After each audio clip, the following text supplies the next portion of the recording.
Botrix has joined the channel. Botrix has joined the channel. Botrix. The channel. Botrix channel, join the channel. Johnny, welcome. Getting the YouTube chat in here. Going for super brain rot here. Going for super duper brain rot. You know, because the only people who, you know, are interested in Fortnite are either adults who are absolutely messed in the head, destroyed, or teenagers who must have tons of stuff going on screen at once. So I figured that the best way to get them to hang around is to bombard them with tons of brain rot. So I am happy to report playing Brawl Stars. Didn't they just add like Buzz Lightyear to that? Was that Brawlhalla? Can't remember. Okay, so I'm getting the wonderful issue where the YouTube chat is not displaying, which is just amazing.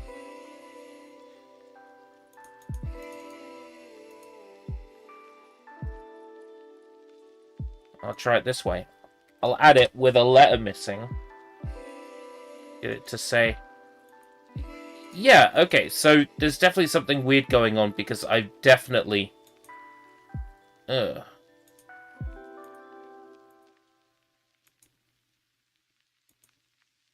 Browser. Browser. You've added a browser pane. Sure have. I just oiled it. Pop out chat. Copy. Is pop out link? Sure is. I just oiled. No, I've already said that. And now we get this nasty piece of crap. And then I'm going to add browser source, YouTube chat 2. And take my custom CSS, bin it, put my custom CSS in this, and then is the CSS broken? Add browser. Browser.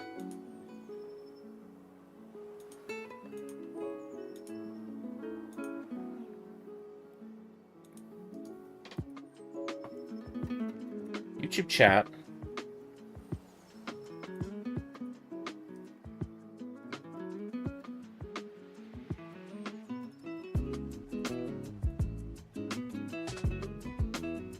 We're not going to get an on-screen chat today.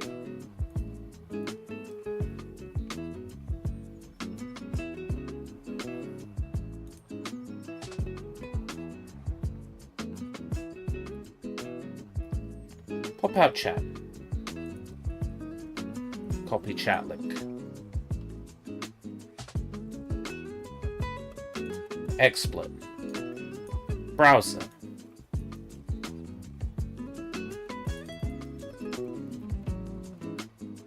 Okay, off to Septipus.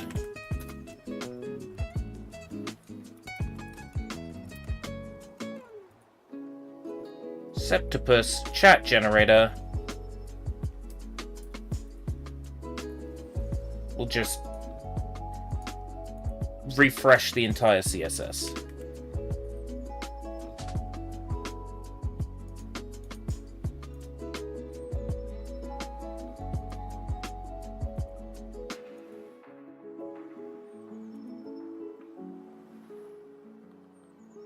Why is the chat not working?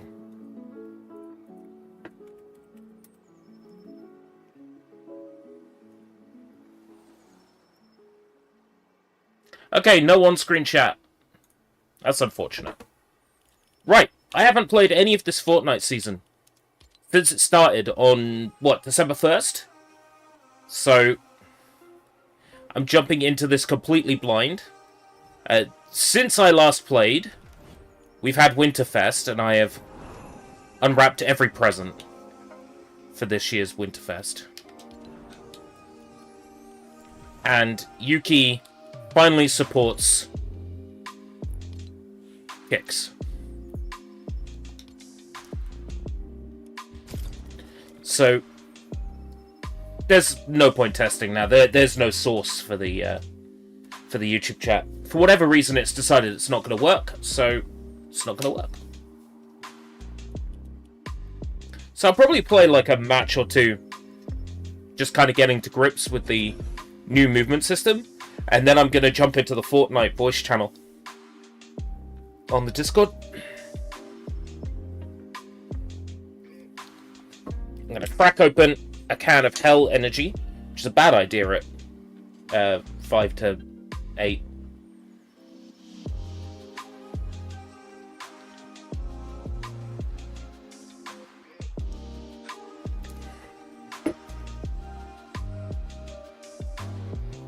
Don't remember setting my loading screen to that.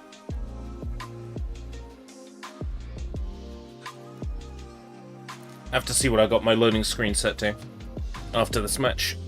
Let me know if the volume levels are fine. Hopefully I'm not overloading the stream too much. I can see that the footage in the top right is glitching as as everything else is loading.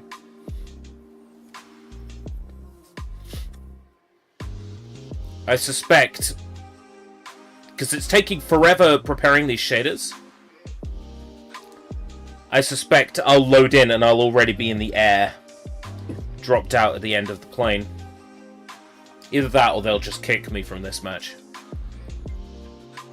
Notch announced the spiritual successor to Minecraft. He did, yeah. He says, "I've basically announced Minecraft 2, he said. I would love to see him make something, because the last game he made was Minecraft.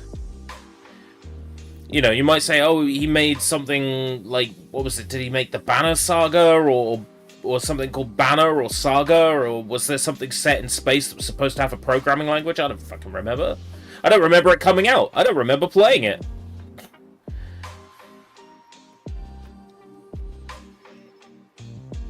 But here's the thing, right? The guy has got all the money he could ever want, right? He probably sold Minecraft for a pretty penny. If he is making a new game for the love of making games, then okay, I will watch silently and I'll see what he's got for us. Yeah, I knew I would drop right in.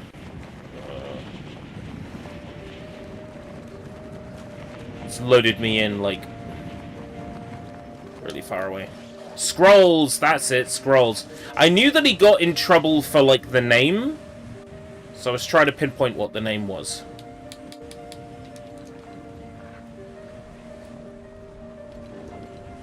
No, no, no, no, don't auto set, no.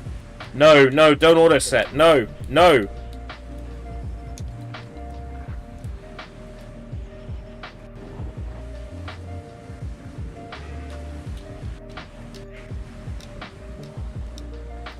Right, okay. We're good. Alright, I'm in. Son of a bitch, I'm in. Right, I need to talk to Sergeant Winter. Wow, this is laggy. What the fuck? Right, ask about Naughty and Nice. Winter investigation. I'm not paying attention to anything he has to say, I just want his XP. Right, talk to Noir on the top floor. Well, at least that person waited for me to talk to Sergeant Winter. Burrito _ game 01. Uh-huh.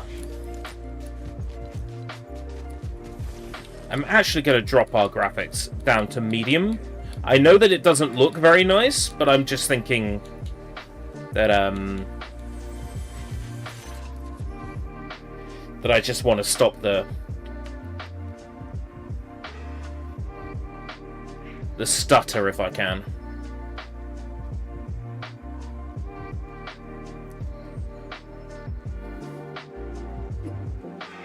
I don't know why Notch says he was the creator of Minecraft, because if you Google who was the creator of Minecraft, it'll tell you it was Hatsune Miku.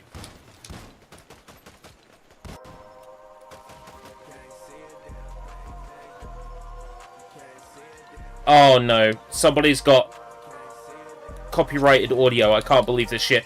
Audio jungle, yeah! Audio jungle. Okay. Done.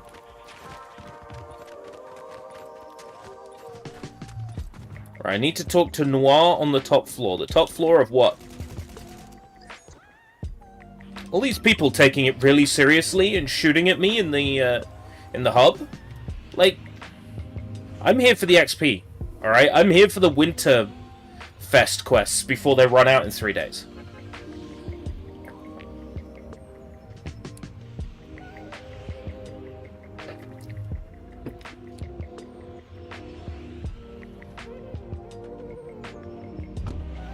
I haven't played in forever. My game is glitching and lagging and stuttering, so you know what? I don't care if I win or lose. The real winner is the person who gains a few levels today.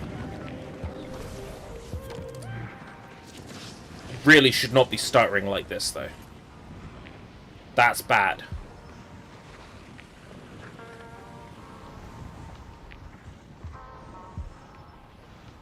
Fucking clingers, really?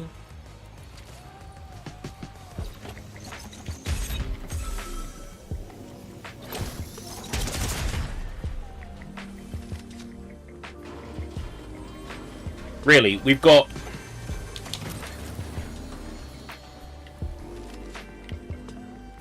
just got, like, absolute flimsy Steves in this match.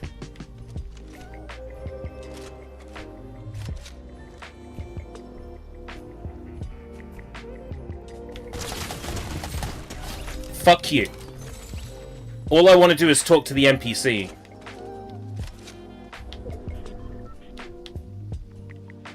So many maniac players. Where's the top floor? Right, okay. Need to talk to this guy. Okay. Search chests. That's easy enough. Is it lagging because you have a lot of anime things on the screen? It's lagging because this is an Unreal 5 game. Right. Follow the trail. I don't know what that means. I'm just a kid.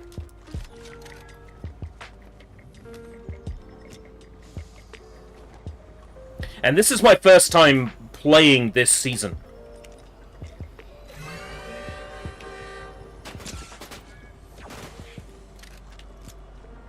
My brother in Christ, I was not moving. You had a perfect shot at me. Are you really that pathetic?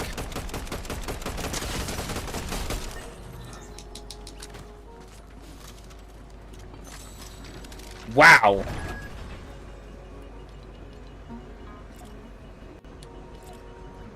You gonna emote? Thank you.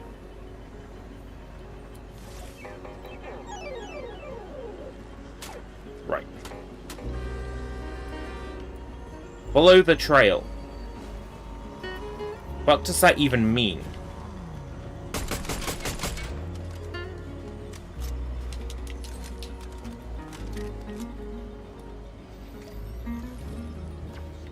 I think I need to search chests.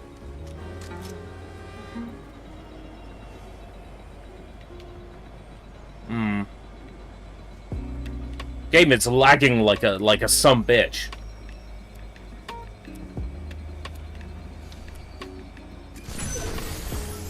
That doesn't count as a searched chest. It had contents inside. Counts.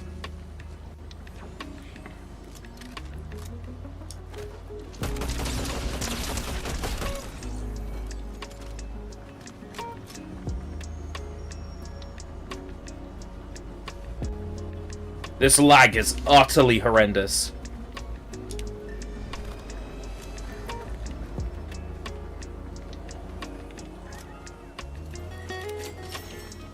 Oh, gold's back! Didn't have any gold during, The Chapter 2 remix. Even though I'm sure gold was in the game in Chapter 2. Snoop Doggy.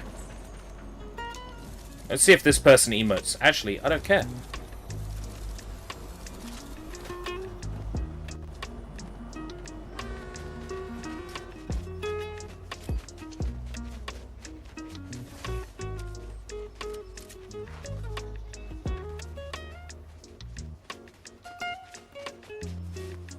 I think what's going on is, for whatever reason, it's kind of defaulted to having the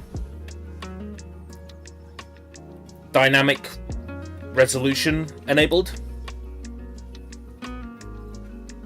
And that is really unnecessary. If I turn that off, I should notice an improvement. It'll be like, it'll be like playing Suicide Squad. I will see a graphical improvement just by removing the anti-aliasing. Or going to something more standard like FXAA.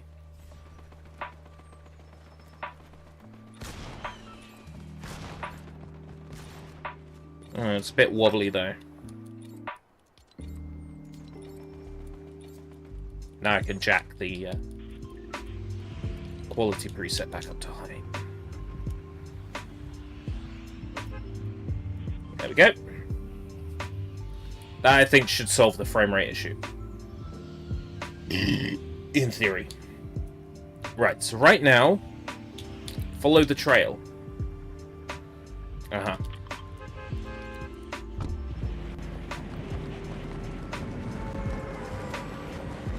Oh boy!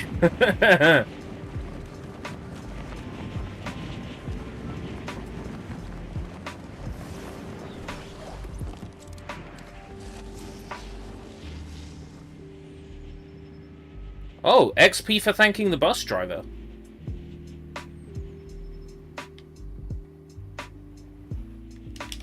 Has that always been a thing?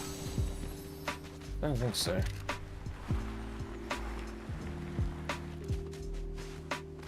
Follow the trail.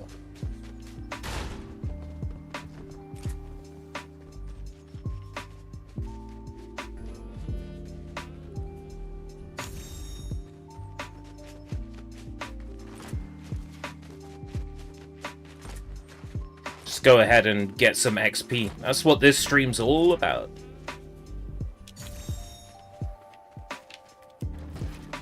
I see that shit. I'm not interacting with that shit. What's a mic doing out here? Is that Hatsune Miku? I'm actually under the impression that a lot of the quests coming up are basically going to directly hint to Hatsune Miku, because she's pretty much confirmed now. Which is super cool. The fuck is that? Huh? Come here!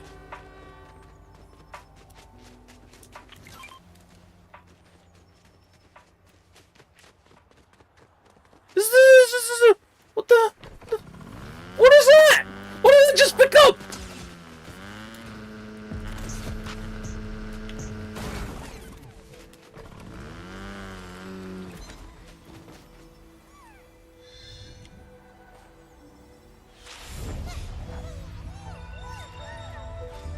What the hell? Okay, this season is dumb.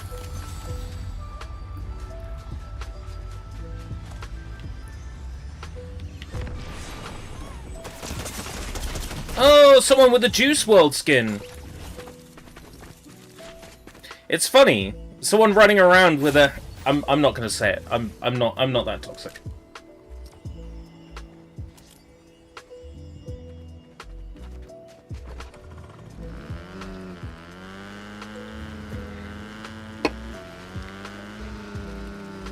Just want to let all of you know that where I was going was dark. What's the next part of this quest? for the loading screen to pass. In a few minutes, I'll open up the voice lobby and then...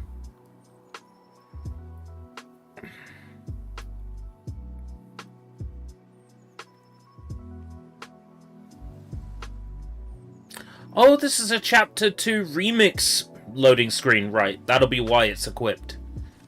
Because I probably equipped it by accident when it was unlocking as a reward. I couldn't be bothered to set it back. Seriously? Am I getting shot at by people? It's the hub world. It's the hub. Like, why are you shooting at me? What's your problem?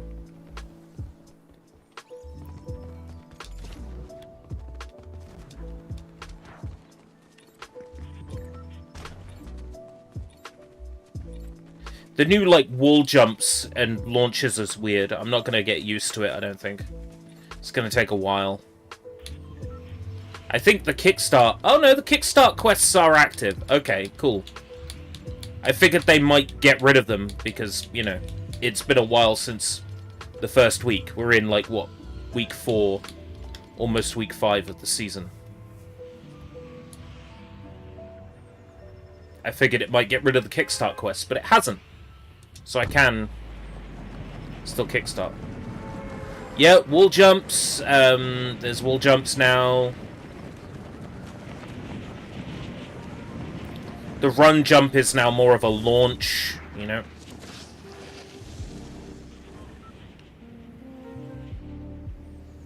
There's people dropping here. I'm going to go on ahead. Someone dropping over there as well. Dropping on that house. Ah! Well done, idiot.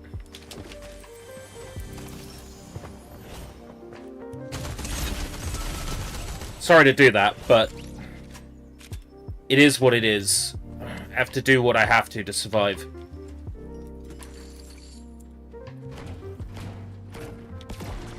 I did what I had to do.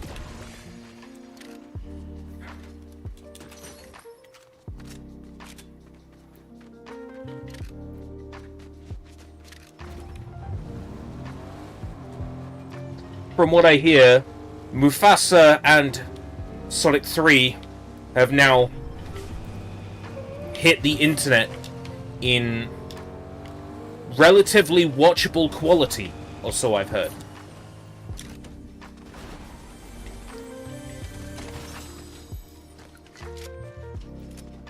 I don't think I'd even waste the bandwidth on Mufasa.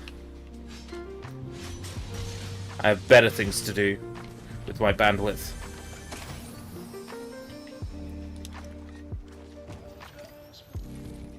So, Dirty Bomb, tell me, what is that? Is that like a... I'm assuming it's some sort of multiplayer shooter, based on the name.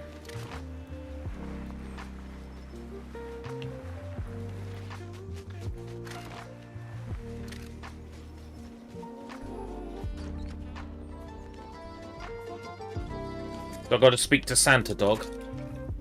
There we go. I spoke to Santa Dog. Was that the XP? That was the XP. Alright, cool. That's all I'm in this for. Return to Noir. Seaport City. Seaport City seems awfully similar to that Japan City that was added before with the grind rails.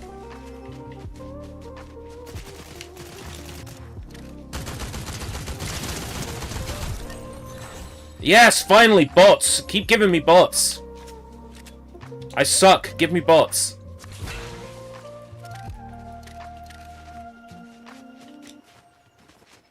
Oh, card game. I don't know.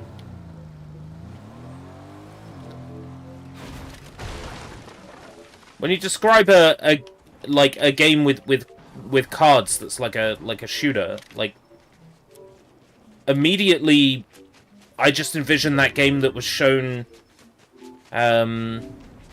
recently that had like effector cards and you could like give people low gravity or you could flip the map. You know the one I'm talking about? Shown recently? Like VGAs or whatever.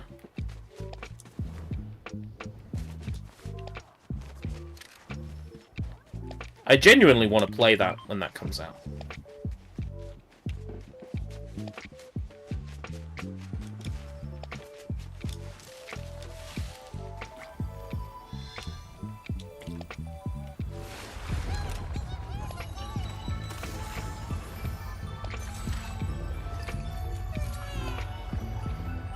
Veiled Precision SMG.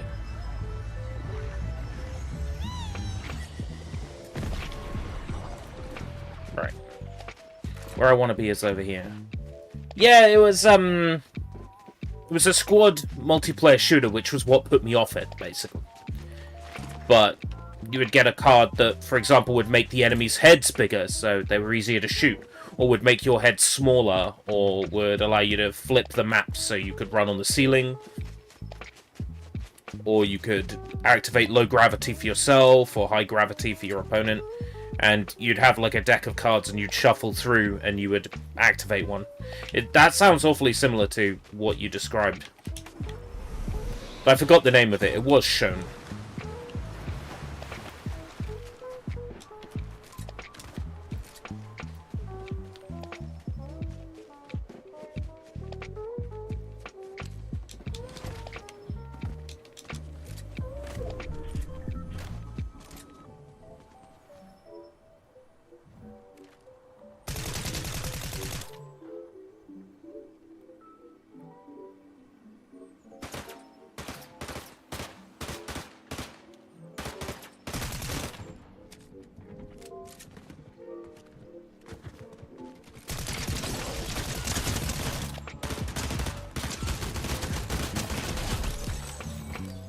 Oh!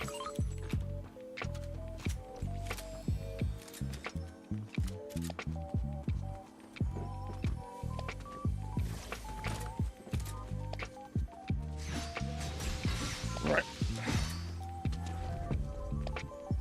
My goal is at the top of that building, I think. It's got to be an easy way up it.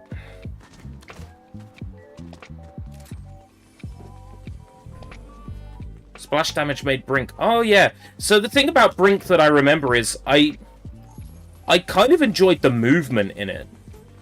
So that sounds about right. Based on what you're saying, that sounds about right.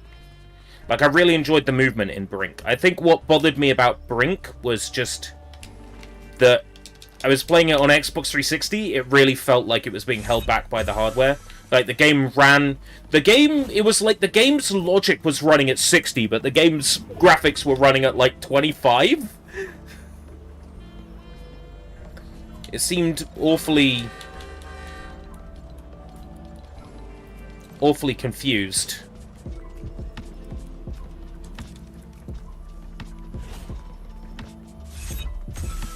Right. Investigate tampered basketball equipment. Oh. It's all over the map. Literally. Right. It's my opportunity to learn the new map. Brink is dead and buried. I don't think I would be likely to return to Brink, even if the servers were running. It'd be a case of if I ended up getting into a friend group that played Brink, then, you know, maybe I'd check it out. Like, I'm not against getting involved in some actual multiplayer shooters this year with people who are up for it. The Mean Bean Machine race reminded me of A, my competitive spirit, B, just how much fun it is to just be playing the same game as someone else at the same time. There's some genuine, like, involvement, interconnection with people that it was genuinely solid. But also fuck Garlips for winning that race.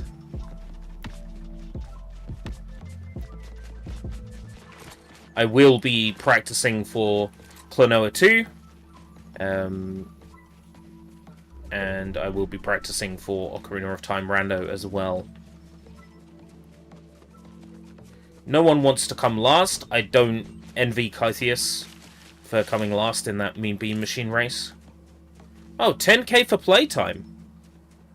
Did they update the XP, or are they just giving me supercharged because I haven't played in forever? I think they might just be giving me supercharged, because I haven't played in forever.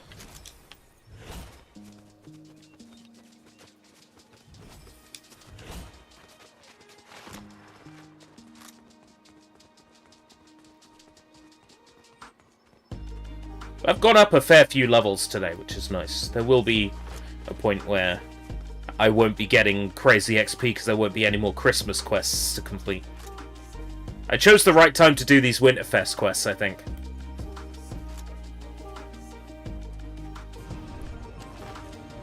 Because there's a lot of them active.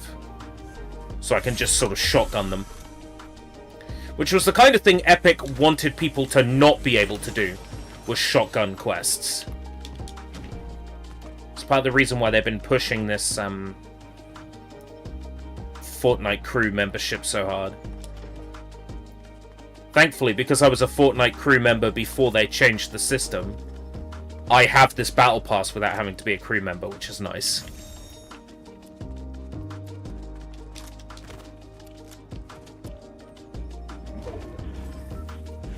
Wall kicks will work. Alright.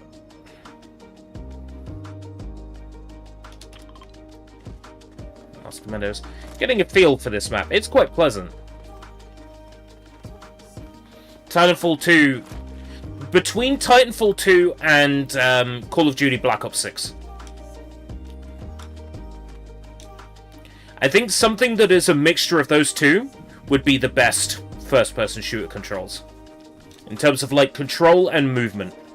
Black Ops 6 has some really fucking solid movement. People are a little bit upset because the movement, perhaps, like, it gives you too much freedom. You could sprint with a heavy machine gun. You could sprint backwards with a heavy machine gun. Like, I get that a lot of people are maybe against that. But I just really like how good that shit plays.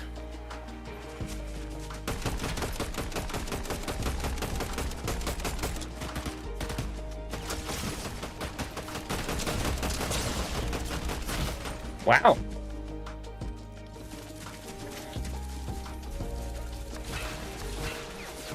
Why is that a human being and not a bot? What are you doing, video game? I specifically said, put me against bots.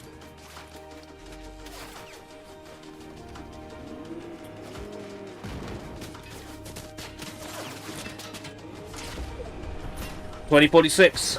Ah. I have done my movie of the week.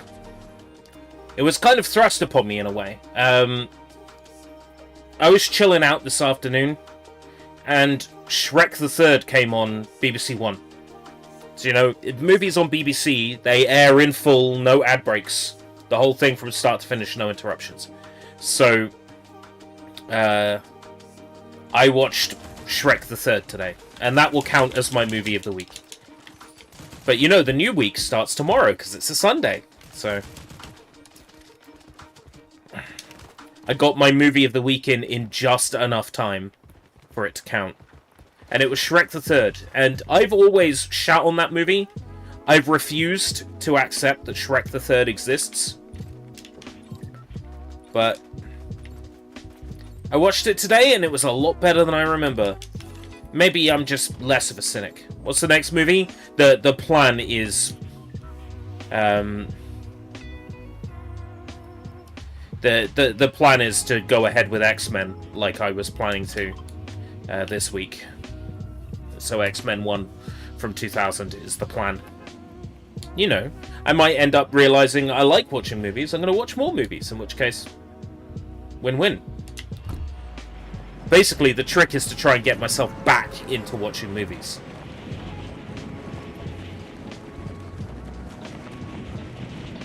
You know, I get some gameplay footage on screen, I pull out the mic, I get a few clips from the movie and a whole bunch of stills, and bam, content. I should be looking at it as just a method to make content, but at the same time, It's a great opportunity to get something out that is more meaningful than just cracking open an energy drink or producing a pot noodle, which, by the way, is a thing now. It's probably going to be like over a week before that episode airs, but yeah, I prepared a pot noodle and recorded myself preparing it and eating it and reviewed it. So I think Cuisine Critic may well end up being a thing.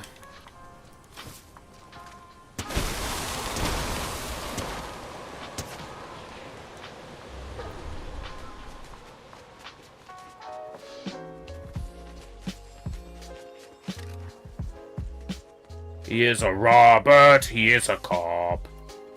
So the only Robert cop that I have is the 20 whatever remake.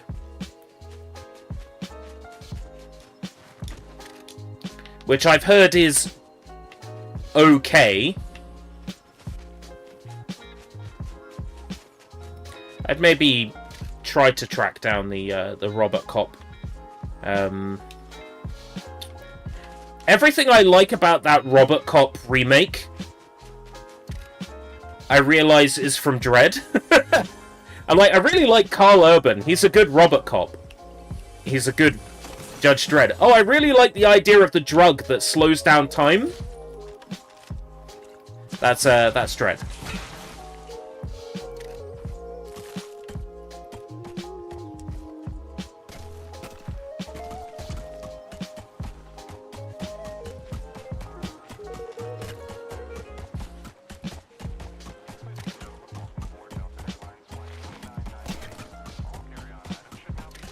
I watched a YouTube video today about, there's been this theory that, that Nibbler's shadow did not appear in the original television broadcast of Futurama, that it was added later in post.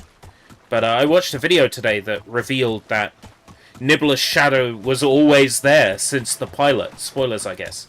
That it wasn't, like, digitally reinserted, but that the cast and crew on Futurama actually had the idea way back when the show was beginning to have Nibbler be the one that sent Philip J. Fry into the future. It was a really good video in that it revealed something that people generally knew to be true beyond a shadow of doubt. But the presentation of the video was a bit dry, and the guy in the video, I didn't particularly find him entertaining or interesting. I've been watching a lot of those sorts of videos because I want to make sure that I can figure out what it is that's making videos like that so popular, why they're getting pushed so hard on YouTube, when the people making them are, like, so dry and boring. Like, what is it that's getting people watching them? And I think in a lot of cases it is the subject matter. It's being able to take a mystery that people have been, like, questioning about and sort of solve it, so to speak. It's a big part of that. Yeah, congratulations! You shot someone who was fulfilling a quest. Like, congratulations. Oh, the only way they can get wins is by sitting there and waiting for people to come fulfill quests. That, bravo. And they're wearing the Snoop Dogg skin. They're wearing all the Christmas freebies. So the truth is that they're a pathetic spawn camper, mission camper. And it's okay. I take solace in the fact that they'll be dust one day. It's all good. Let's see. Oh, they were about to emote. Oh, you were about to emote and I got whisked away. Oh, it's so bad. Oh, you're emoting a nobody. What a loser.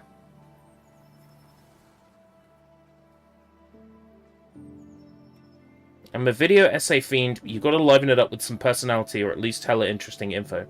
Patricia's a dry-ass dude, but I still watched his almost 20 hours of Skyrim analysis. Wow.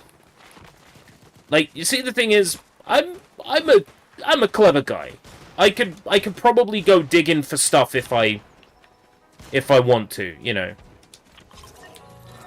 I've proven in the past that I can put together a big video with examples and, you know, a start and a finish and a theory.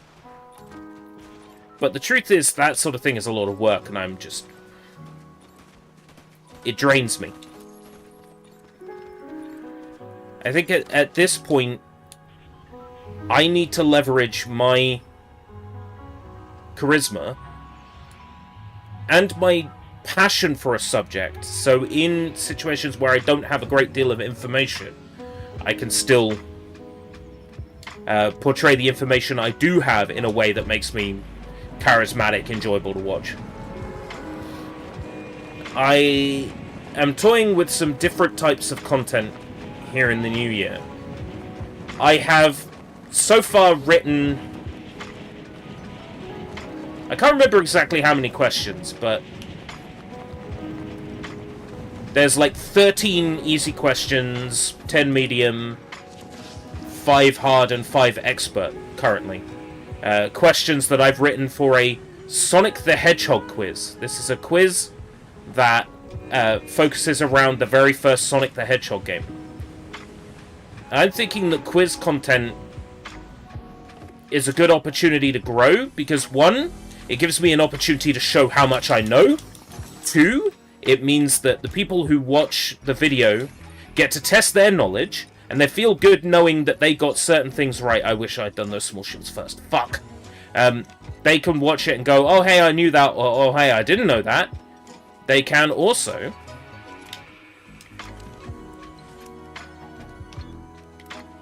Did it not count me picking that up? Go to the address listed on the charity receipt. Oh, I had to talk to Santa Shack. Oh, it's annoying. Is that right? Go to the place on the charity receipt.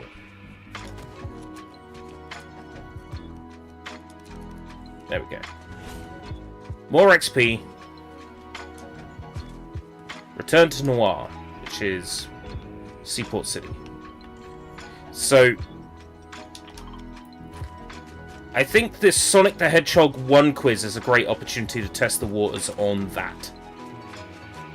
Because people who watch it, they get to learn something new, and they also get to test their knowledge. And that opens up the opportunity of going into a Sonic the Hedgehog 2 quiz that is the same kind of questions, but regarding Sonic the Hedgehog 2. Or I could go, this is a Crash Bandicoot 1 quiz, or this is a Spyro the Dragon 1 quiz, and then I can, you know, say, in which level would you find the blah? So, I'm toying with a whole bunch of different stuff in the new year. Gallops has been telling me forever, oh, you know, I'm gonna make this Simpsons quiz, and it's gonna be massive, and it's gonna be huge. It's been a year since he told me that idea, and he hasn't done it yet. Because I love my brother and all, right? He's great, but Gallops has one, like, significant flaw, and that's that he'll strive and strive and strive and strive towards something until it's absolutely perfect, and then he'll make it. Whereas I'm the person that will just put something out, regardless of whether it's good or not. Which is how shows like Energy Critic get made. I put it out regardless of whether it's good or not. I just make it, and then I see what happens.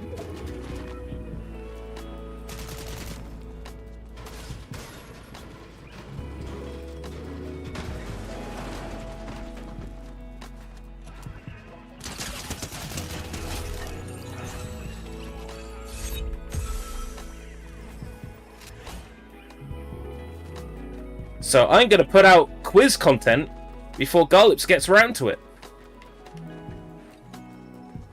And then Gallops, as the perfectionist that he is, then has content to look at and go, I'll do it that way, or I won't do it that way.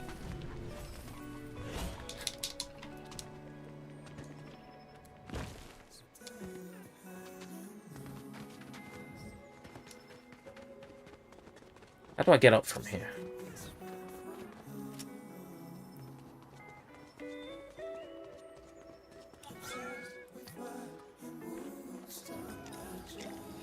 Yeah. I don't like putting a lot of time into a video because I put a lot of time into a video and it does okay, but it never does as well as I feel like it should. Like, it's not like me bigging myself up to say I wish the Bleach video did better.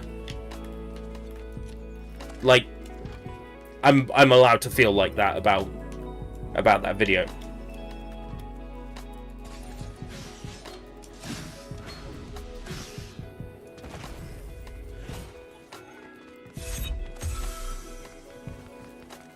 My goal is to find one of 1,000 N64 Millennia 2000 controllers. Oh. What makes it different? Like, just what's printed on it? Like, the words painted on it? Like, I don't mean to sound like it's not a big deal, because it probably is if you were to find one, but, like, my immediate thought is, does it control games the same? You know what I mean? Right.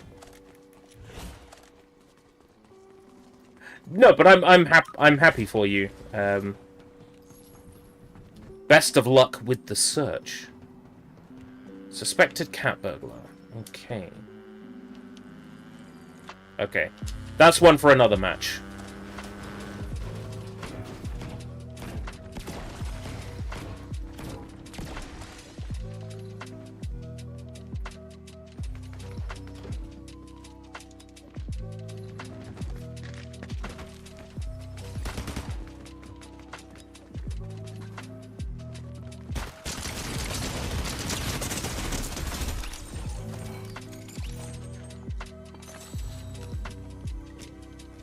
God, that was scary.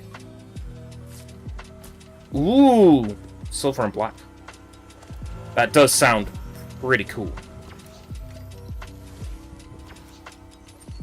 And of course, it being to do with the year 2000 also makes it quite exciting, because, you know, the millennia was kind of a big deal when it happened.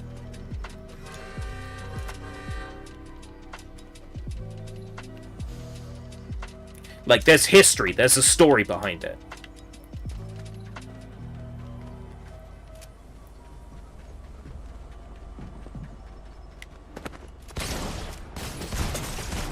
Yeah, knew that would happen.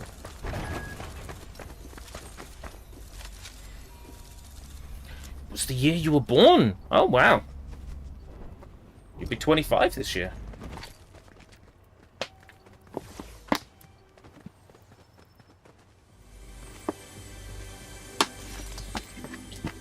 I'll be 35 this year. In 5 days?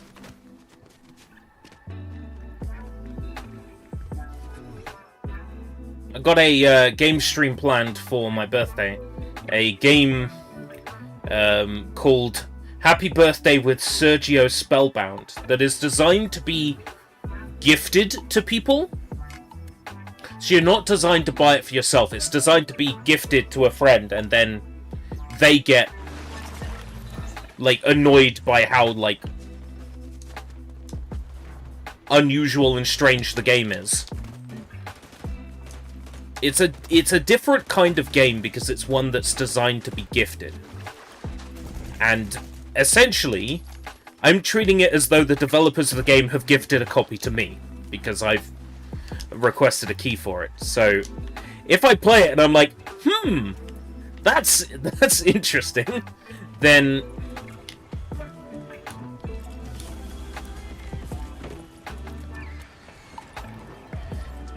I might end up gifting it to other people.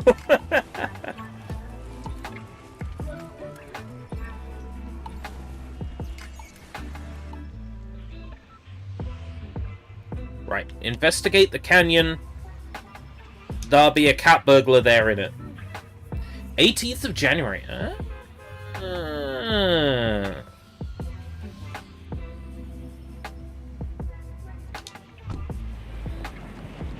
So you're slap bang between... I'm the 9th. My dad is the 22nd. You're slap bang in between. A lot of people I know having birthdays in January.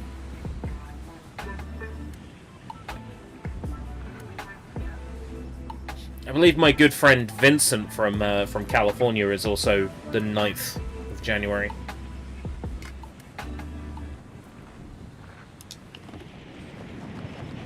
It's a fair few this month.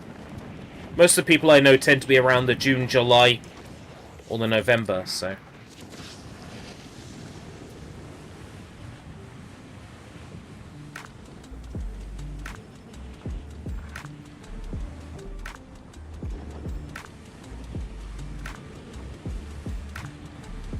Quite a few years between you and your brother, then. Actually, no, that's about 2 years, isn't it? Which, coincidentally, I think is the time between my brother and I think. Not sure if he's 2 years ahead of me or 3 years ahead of me. I think it varies depending on the time of the year. Or which timeline I'm in. Which timeline I've Mandela'd to. No weapon in here? For real? Really, Queen? Great. My weapon is this shitty gun.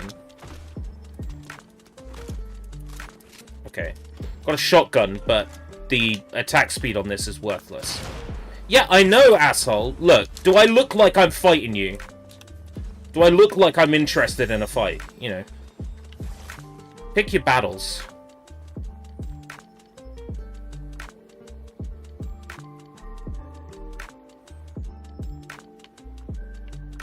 Okay.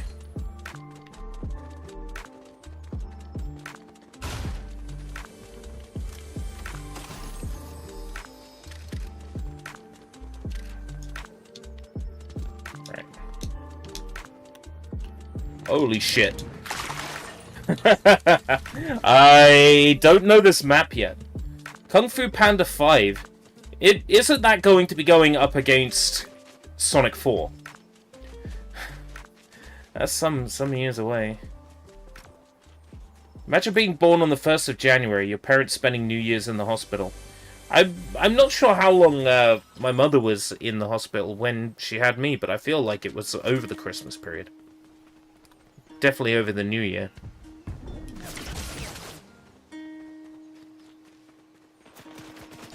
I was told that if I was born on January 8th, I was going to be called Elvis. So you better believe I hung on. Halfway done with Hajime no Ippo. Oh, yeah. Boxing anime, right? Like Ashton no Joe and Megalobox.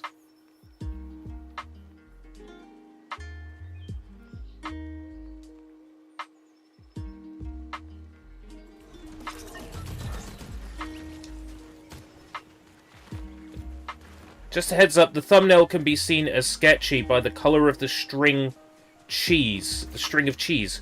What? Come on, no. No, that's preposterous. If you see cheese pizza and you have concerns, that says more about you than it does me. The YouTube bots telling on themselves. That's what it would be. I'm not concerned about some pizza. About some globby... thick,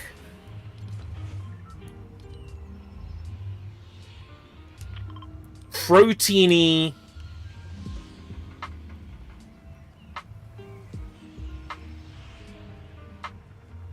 damn, that's making me hungry.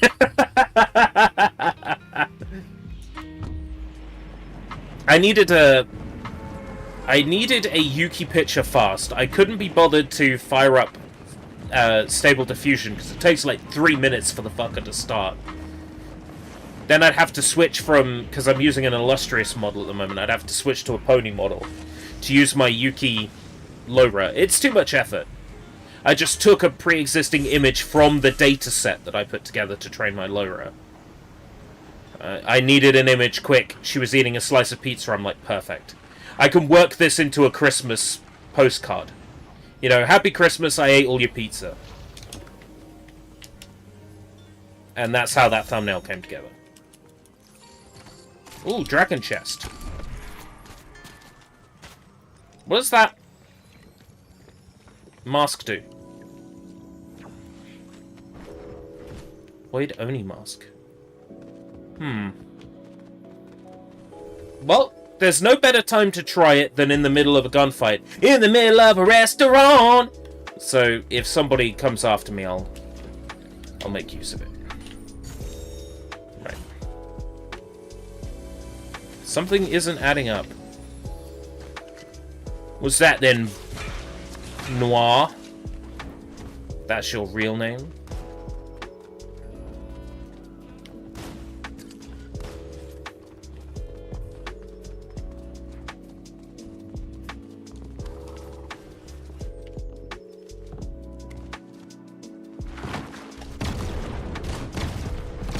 I don't know what I'm doing, so I'm just gonna fire this off randomly and see what happens. Oh, right, I see, okay. I haven't figured out how to use that yet. That was my first time picking that one up. YouTube has so many memory leaks. Just to go after ad blockers. Yeah, I mean, I've noticed that YouTube runs a lot slower when you have an ad blocker installed. And I feel like because that is a bug that only happens when people have ad blockers installed, YouTube is not going to bother to fix it.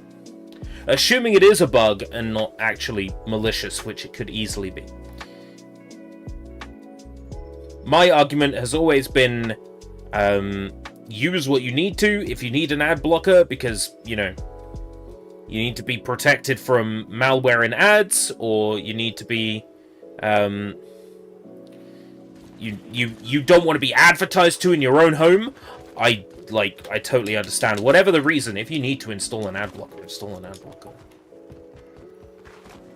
I'm fully aware that making money from ads specifically is the hardest part of running a YouTube channel. It's much easier to make money from sponsorships, super chats, that sort of thing. Pushing to make money through ads only works if you already have like millions of viewers. The piracy website that you use has no ads. There is a site that two sites that I acquire all my retro games from, that I don't acquire my retro games from, because I definitely do own those retro games, I promise. But there are two sites that I acquire my retro games from, and neither serve ads.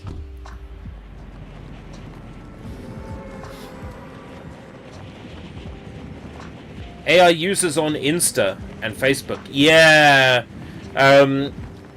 Less dead internet theory now and more dead internet fact. All the while, the AI people on Facebook were pitched as like, here's an AI version of Snoop Dogg that'll be your dungeon master. Yo, for shizzle, you don't want to go into that cave, dog. Know what I'm saying? Ooh, wee. You know, all the time it was that, it was cute. But at some point, somebody decided that AI was going to be huge and important and the new money sink. You know, all they need to look at is how poorly the metaverse has done. And they've got their answer. Should they be putting tons of money into AI? No, because literally this time 2 years ago, all these companies were putting all their money into... they changed the wheel location. They put all their money into metaverses, and it's great to see how that metaverse stuff is working out for people, isn't it? Where'd all that money go? Companies putting millions of dollars into metaverses. Bandai Namco's still pushing that Gundam metaverse. It's like, what's the point? You're hemorrhaging money. At that point, I can only see it as, like, money laundering.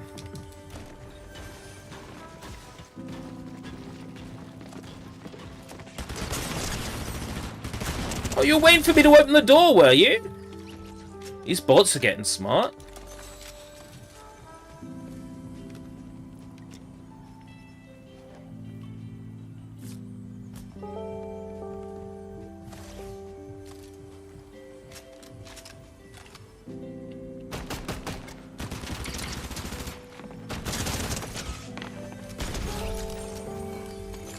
Sad troll. Don't tell me that was a bot.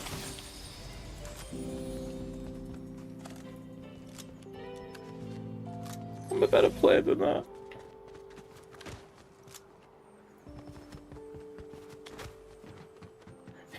Yeah, MGS2 was a warning, not a blueprint. I think people seem to forget that. NFTs. Yeah, NFTs were another big one. I just don't get it.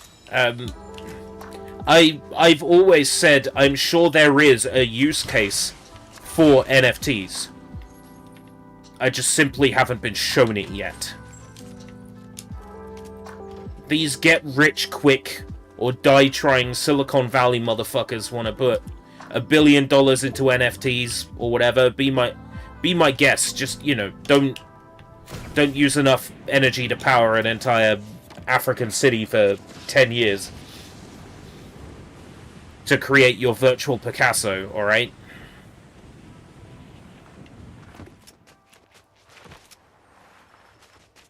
Present me with a genuine use case for it. And then maybe.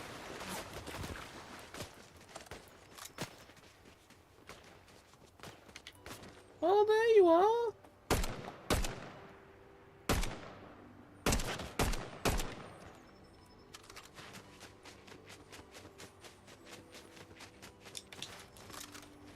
It is amazing how little YouTube actually seems to step in with scams.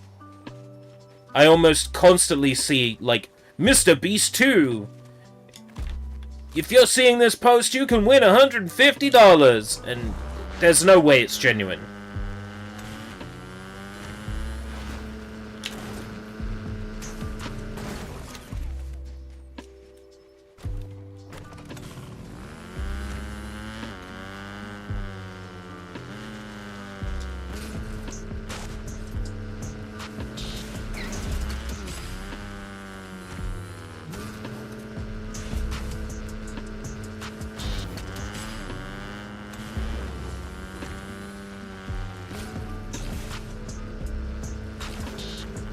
Wow, somehow landed that. That's neat.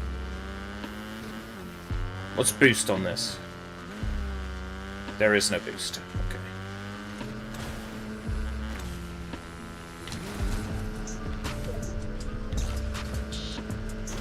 Yeah. Didn't quite land that one.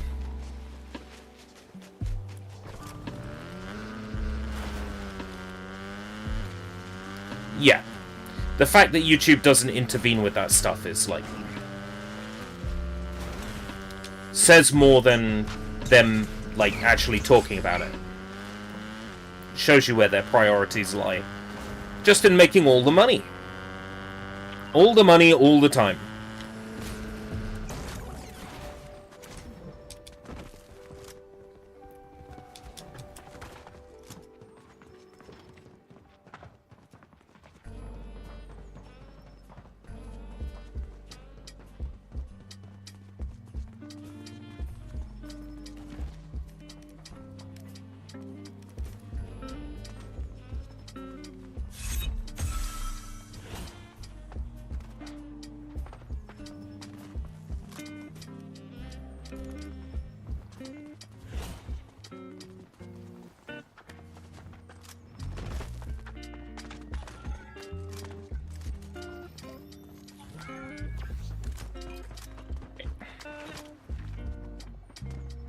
This place seems so warm.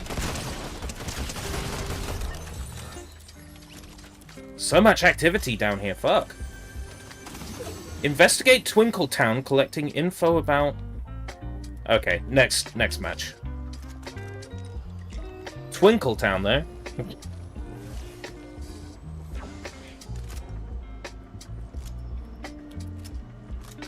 Let's see.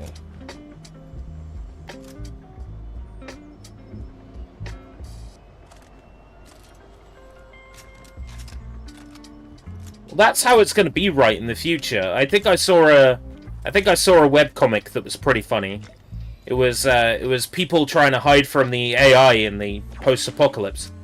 It's like, what's the password? And the guy just, like, yells the N-word 5 times. It's like, yep, that's enough proof you're not a robot. Because, you know, the AI can't use those words.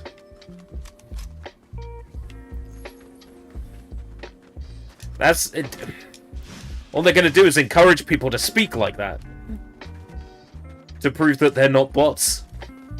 The new meta will be to get your bots to play convincing real people. You have to have them drop the N-word. It's the only way.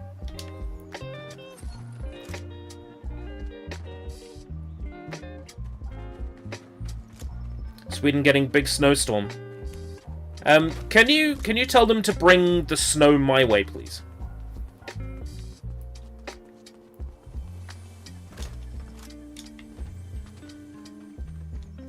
Yeah, my opinion on AI has changed quite a bit over the years. My general opinion about AI art is still that if you're an artist and you are complaining about how good AI art is, become a better artist. Because provided you're a good artist, you're never going to lose out to AI. There is a human element that AI cannot recreate. At the same time, using it to avoid giving people jobs is the absolute worst thing you can do.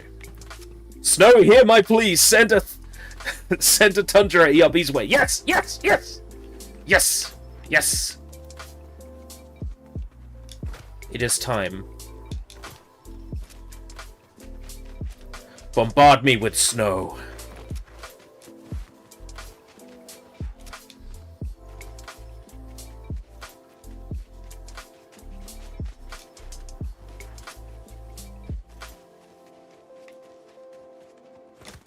When I see Shadiversity, I get confused with Shadman. They're different people, right?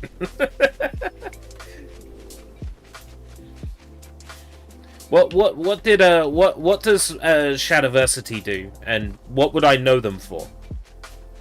Because I swear I associate the name with Rule 34.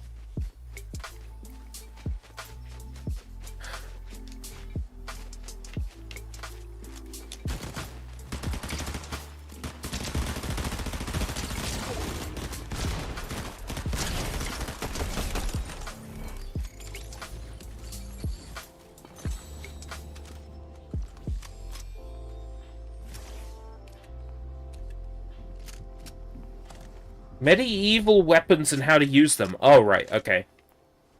So I'm thinking of someone else.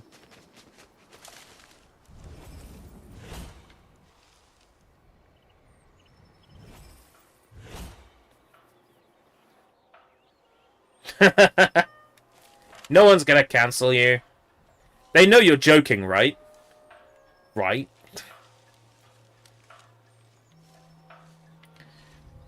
I'm supposed to get hit by snow, but in my little corner, my little pocket, the UK, the snow has to be coming from a completely different direction than it does to hit the rest of the UK. Basically, my snow has to come up through France to hit me. It has to come up through France and across the channel to hit me. And I'm hoping for some over my birthday. I think there's a good chance of getting some over my birthday this year. And if I do, you better believe I will celebrate in some way, shape, or form. Maybe I'll go out into the street and record myself singing, "It's in the singing of the street corner choir." But I'll celebrate the snow somehow. Provided I get some birthday snow. Oh, they brought back the floating island again. Oh, no, it's something different. Shogun's Arena.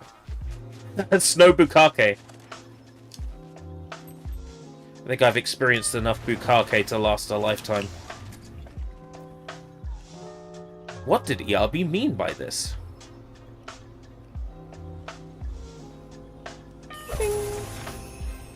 Ho ho ho ho. What's in the Christmas present? It's all crap.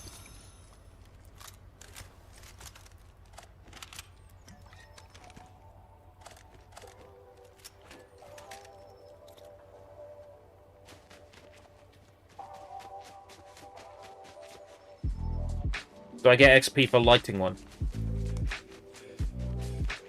Not this season, by the looks of things. Okay.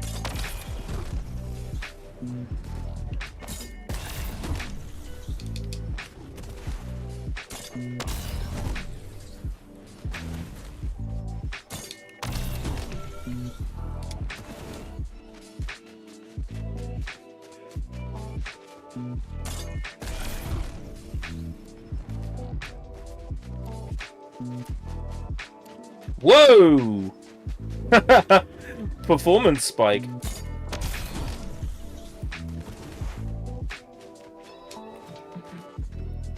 The thing about getting into AI art and becoming a better AI artist is it's not really something you can brag about without just coming across as an asshole. By all means, become a better AI artist and hone those skills, because generally speaking, the future is in someone who can draw and can use AI and can utilize both together. What some artists have been referring to as a hybrid artist. That genuinely is the future. As depressing as it is, that is genuinely the future of art. Or the meta, at least. By all means, become a better artist, but be aware that you are going to court so much controversy and generate so much like hate for yourself if you do brag about it on social media. There are enough people who either love AI or don't care, as there are people who will genuinely, you know, wish for your life to end if you so much as promote AI.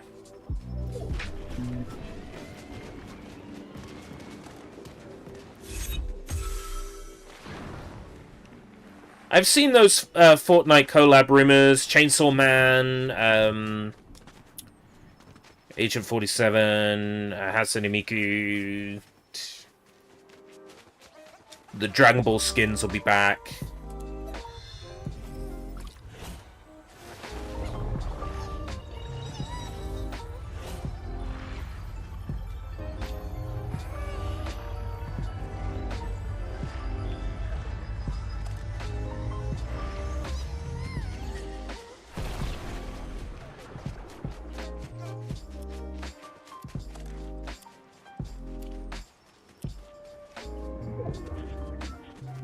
Writing a prompt is not a skill. In the sense that writing a story is not a skill, writing a poem is not a skill. The skill is in the language you use. How well you can construct a narrative. How well your sentences flow together. Right? The same goes with AI. Writing a sentence is no big deal. Okay? Writing a sentence into a generator box is no big deal. Darth Vader riding a skateboard. Boom. There you go. Done. But much like writing a poem, or writing a story, your ability to craft in prompting equivalent would be, I'm going to use 0.25 weight with this LoRa. I am going to use this model And then I'm going to after detail at 75% through the prompt with this model. I'm going to weight these tags at 0.65. Going to weight these tags at 0.1. I like this seed. I want one with a similar variance that's about 20% different. That's when it becomes an art. In the same way that, you know, I really like this sentence, but I could just change the wording here a little bit better to get the feelings across what I want to say. It's the same thing in poetry.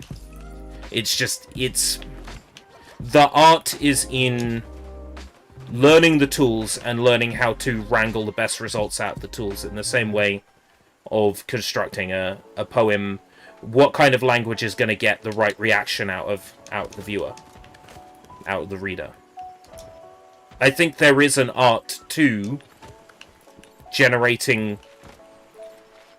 generative art in the sense of prompt crafting.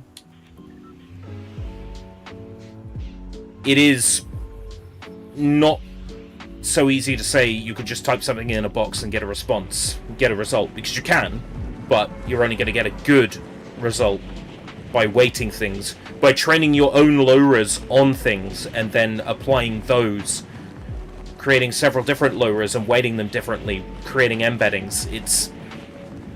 There's a lot more to it than simply writing something in a box. Would that time be better spent picking up a pencil and learning how to draw? Possibly. But all the time people tell me to pick up a pencil and learn how to draw, I ain't gonna do it, because fuck those people. If someone tells me you should watch this television show or you should watch this movie, my natural reaction is to not do it. And by the same token, if someone says to me, pick up a pencil and learn how to draw, if they're an insufferable person, you better believe I'm not going to pick up a pencil and learn how to draw. I'm going to get even better at prompting just to spite them. That's where I'm at. And dataset preparation is an art in its own... Data preparation is an art in its own right. Getting the right source materials, the best source images, cleaning around them, making sure that they're all like visually similar enough that an AI will pick up on what you're trying to train them on, how many steps you train them for, how many epochs. There is genuinely an art to training low-res. And there will be companies in the next few years that will be looking for people to make low-res based on their intellectual property. And when that time comes, I'll be one of those people that will be able to provide that service to a company. And if it's a company using a model that they created based on their own artwork, I don't think there's any difference between that, you know, in terms of like copyright.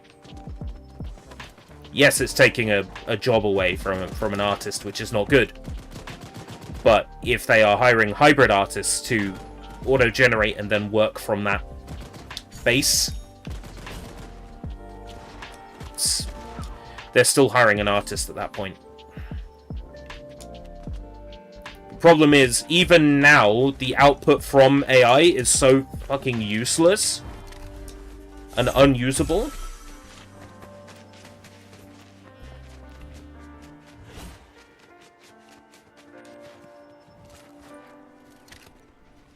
Let's see.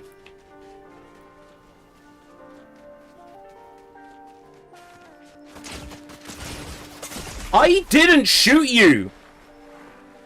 Maybe there was a reason I didn't shoot you.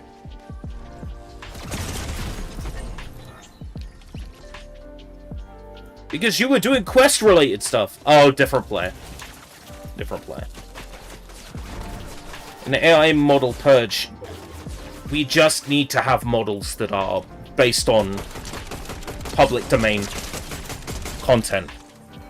That's all we need, is models that are trained on public domain. At which point, The issue with AI growing so fast is that the whole way AI learns is by looking at things that previously exist.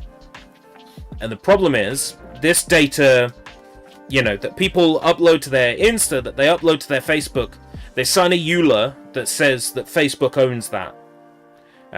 Twitter, they sign a EULA when they make an account that says Twitter owns that. That data is then sold to data brokers.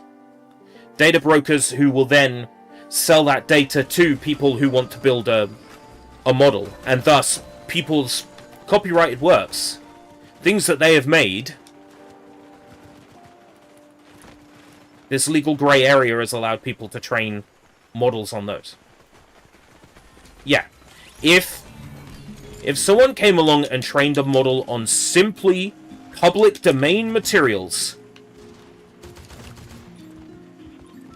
the entire argument, I think, would not be over, because you'd still have to make sure that people who are training low-res for this thing, or people that are making checkpoint merges with this thing, are not merging copyrighted material, which they're going to do, because that's what people do.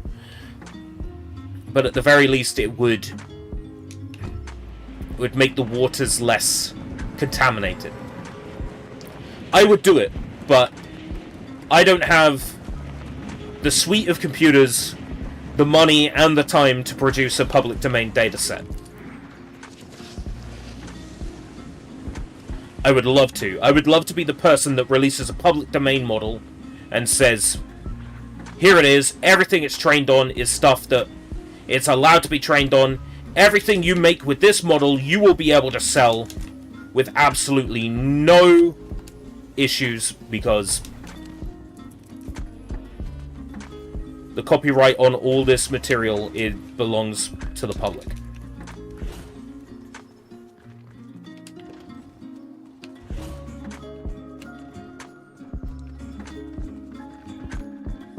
I mean, if we could guarantee that, then, you know, it's problem solved.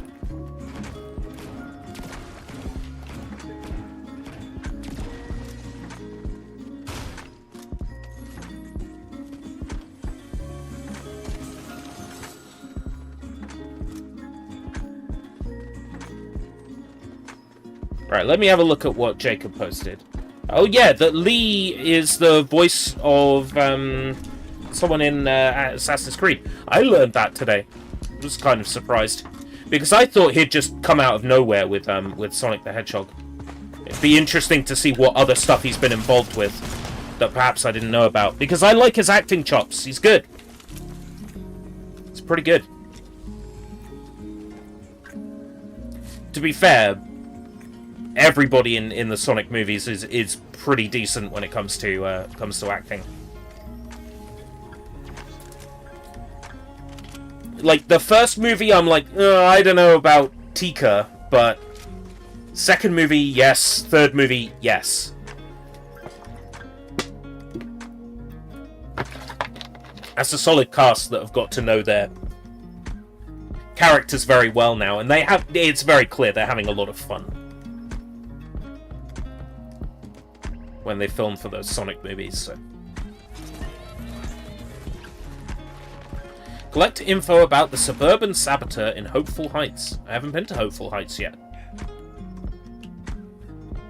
I have been to Hopeful Heights.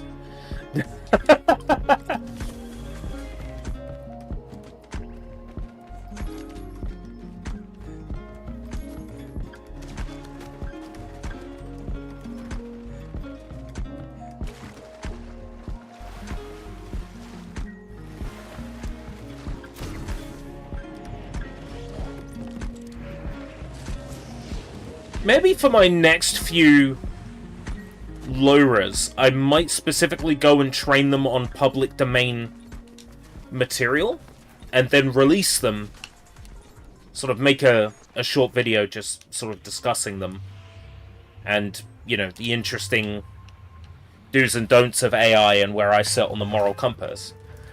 I feel like my arguments might have a little more weight if I can back them up with, here are some models I made on public domain material to prove that it's possible.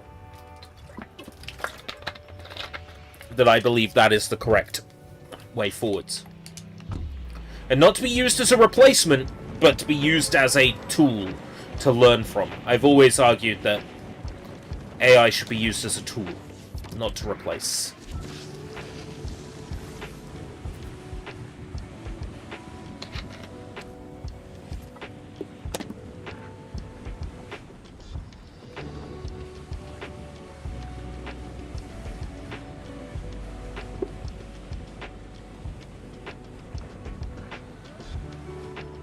Oh, Lee plays the protagonist in Mirage.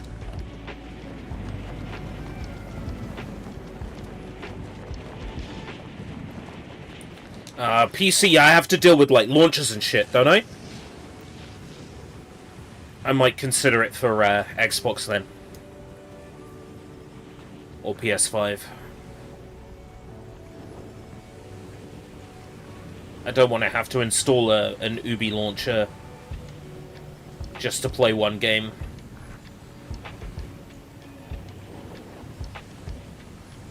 Well, if it's Steam Deck compatible, then it might not need the launcher.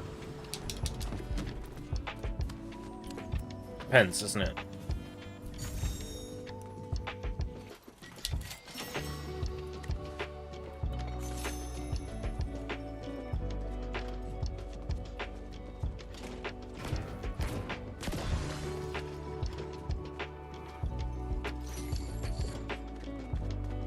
Need a gun. Okay, not a great gun, but it'll do.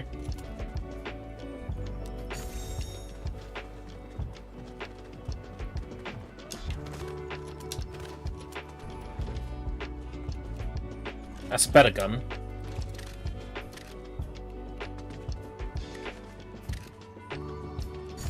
Right.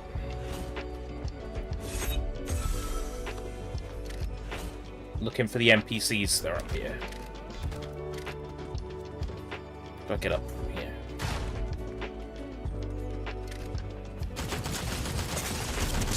Oh, I spawn. I wait near the mission spawns because I have nothing better to do with my time. Well done. Well done on the easy, pointless kills. I feel like that's out of the spirit that... Hold on. Hold on. Oh, that's an NPC. I was about to report the player for working together with someone else. Scourge the Hedgehog. I do not want the comic characters in the movies. Although I did say on Twitter that I genuinely would be accepting of Starline as a villain. I think the movies are strong in that they're based solely on the video games that they only take from the video games.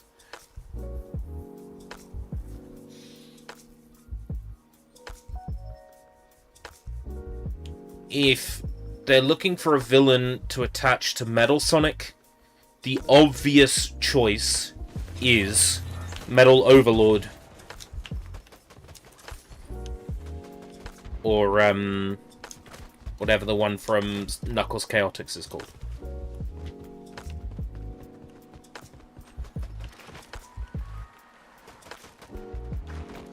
It seems like a Sonic 4 would go into the origins of the character. Like, what planet is Sonic actually from, you know. You are asking me a comic book question. I have no idea. I don't know anything about Scourge. You might get Silver in Sonic 5. Have a look at what color shirt Maddie's wearing. She was wearing pink in Sonic 3, and the end credits scene was Amy. She was wearing red and black in Sonic 2, and the end credits scene was Shadow. She was wearing yellow in Sonic 1, and the end credits scene was Tails. So, we can ascertain that if she's wearing silver in the fourth movie, then silver will be shown. Rule of precedent, you know. Oh, Bakeru, that's a good game. Much rather be playing that.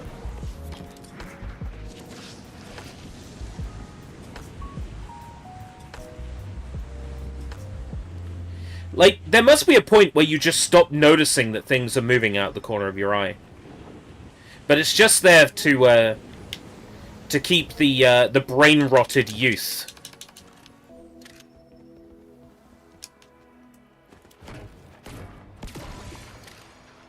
glued to the screen. Anyway, I was saying that when I went into town the other day, I could not believe what I saw in the store. It was a Rock Band kit for Nintendo Wii, but they wanted £100. I thought that was way too much money. I'm just trying to do the TikTok voice.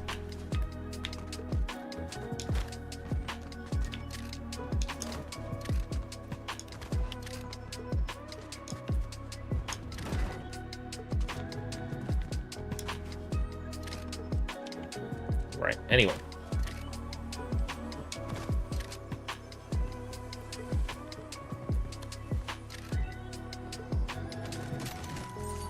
Need that. What's that? Fire boon?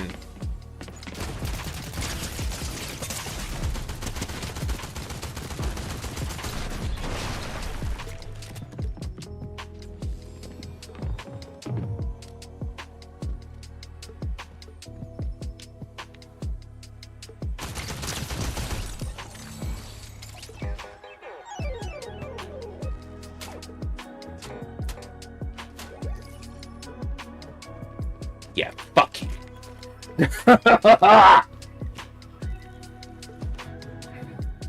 Infinite is another victim of Sonic Forces being rushed. I don't know how to pronounce their channel name, but Cifesk, Cifesk, did a video recently on the leaked Sonic Forces script, which ended up being quite close to the finished game. And that video is quite interesting because it just goes to show just how bad they screwed everything up.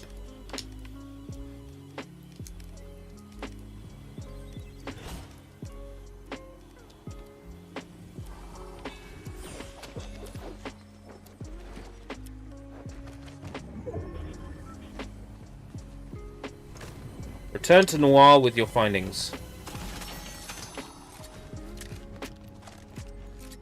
Twin Blade. Yo! This place is cooked.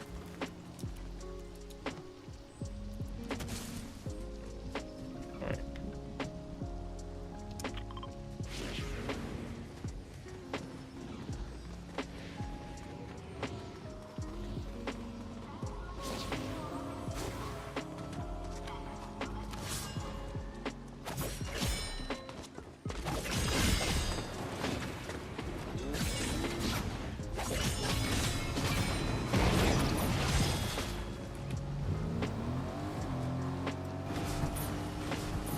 Guess who's chasing after you, bro? Me! Oh, you think your Octane's better than my car? I mean, technically it is. I've given up chasing them. Just wanted them to shit themselves.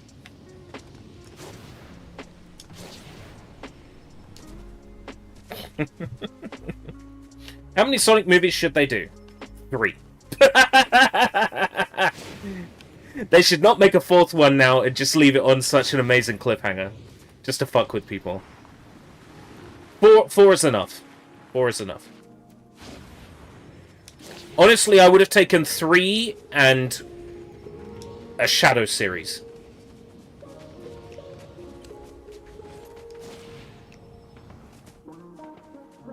Oh! Will you join me? How much are you?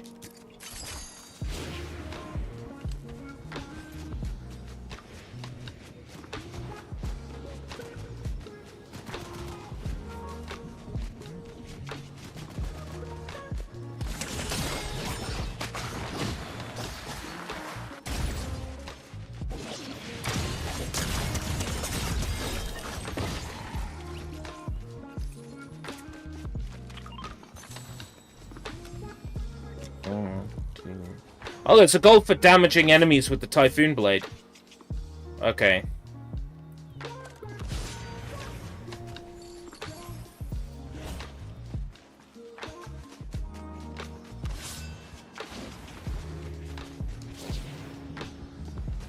I have to get eliminations with it as well.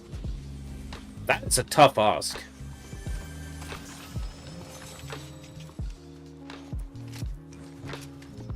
One, two, and run. Did see him around this house. Don't see him now. I've got to work on the assumption that they might have hid themselves in a bush. No.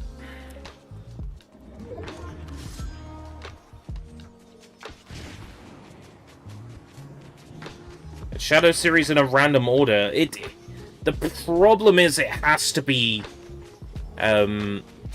digestible for the normies, you know?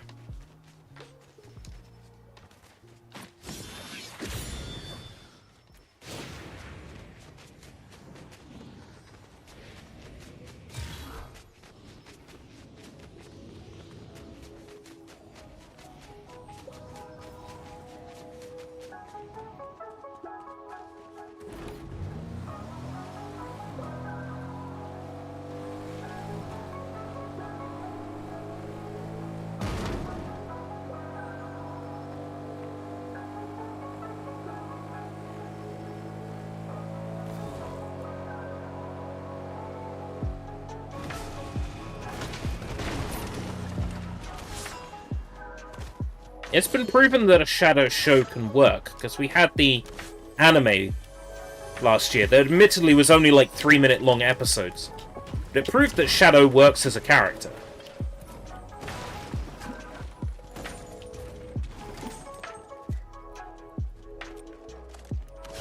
Fire Oni mask. Ooh. That's cool.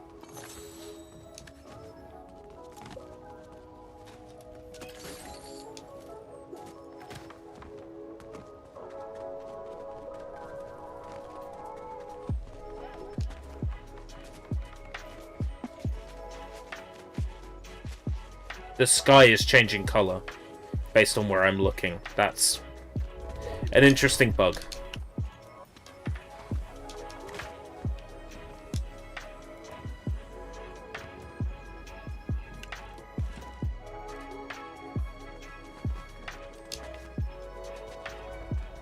The playtime XP has dropped from 10k to 4,500.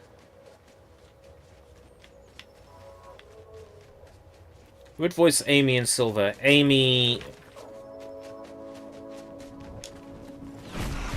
I really am up for Anya Taylor-Joy. I think that's, you know, a pretty obvious / boring option, but I am totally up for Anya Taylor-Joy for Amy. But really, I say cast whoever is the best fit.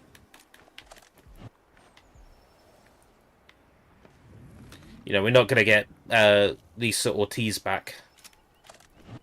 Boy, would I love to have Lisa Ortiz back. Oh, yeah. Won't happen. They'll pick a famous person. It's only because, you know, Colleen O'Shaughnessy is so irreplaceable as Tails that she's Tails in the Sonic movies. Otherwise, they would have gone for a famous actor or actress.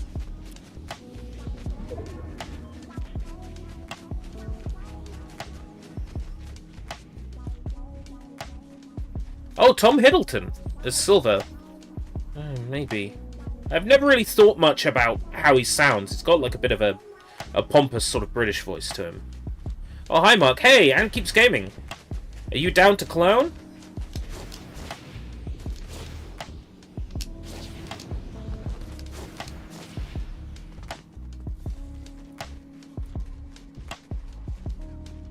This season sucks and I hate it. I don't know why I'm back.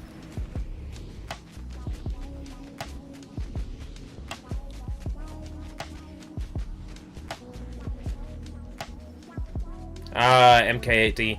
Maybe. I'm not sure I'm going to be going for more than like 3 hours, but we'll see. Just until I've really done the Winterfest quests, because that's the stuff that's on a strict time limit.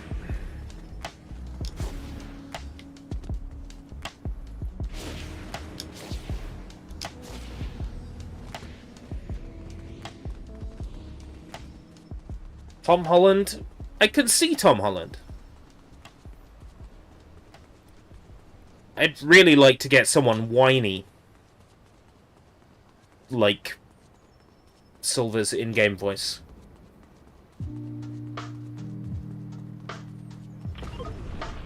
Naruto's voice actor. I've not heard Naruto's voice actress do any voice other than Naruto. So, all I would hear out of Amy would be Naruto, and that would just make it weird. For me.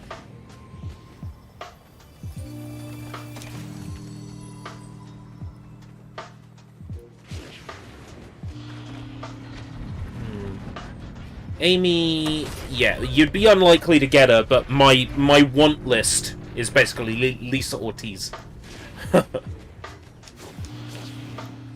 I think Silver is, like, a little bit younger than Sonic. Like, in terms of, like, development, because he's never had an opportunity to have, like, an exciting or happy life, because all he's known is the flames of disaster! So the poor sod's never really had, like, a cheerful life. I'm worried that if they do have Silver in a Sonic movie, all they're gonna do is end up rehashing the Shadow storyline. Like, oh, he never had a chance to have friends or a happy life because the only world he's ever known is one filled with fire. You know, I'm just worried that they'll just pull that same shit again.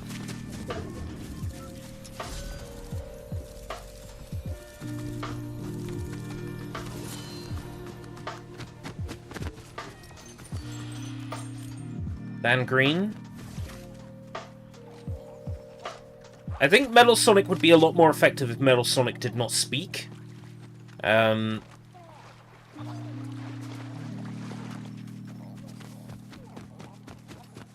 if they go for Metal Overlord as the villain, then Metal Sonic would... I could see Dan Green working for that.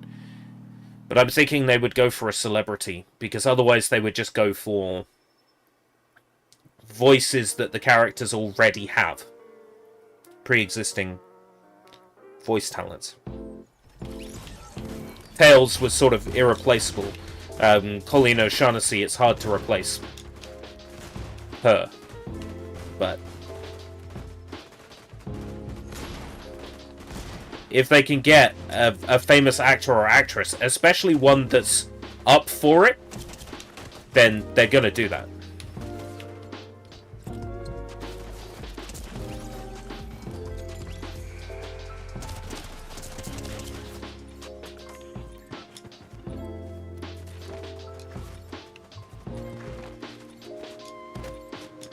Silver actor Jaden Smith. Jaden Smith.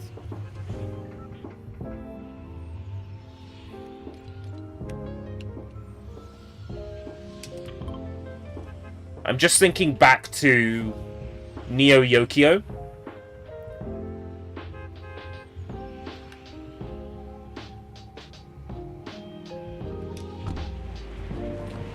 And as terrible as that show is, Jaden Smith has range. None of my criticisms for that show come from the voice talent. Everybody in that show is bringing their A game. Richard Ayoade, Stephen Fry, Jaden Smith, Jude Law, they're all bringing their A game in that show. Like, there's not a single voice I think is, like, rough or bad.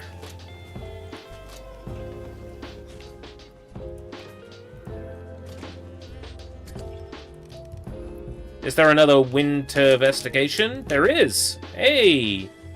More levels. Love to see it. Gone up a fair few today.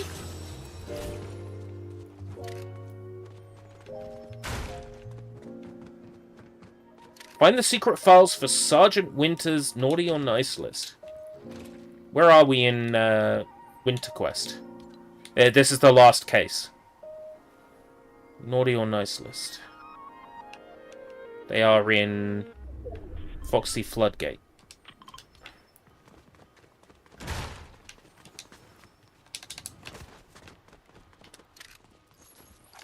Hatsune Miku!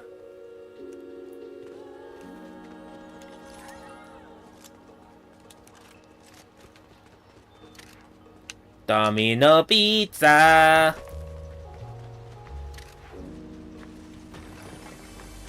Oh man, you got snow. You're a little ways further up the country than me. No, nothing here. Not yet. Maybe. It's hard to tell.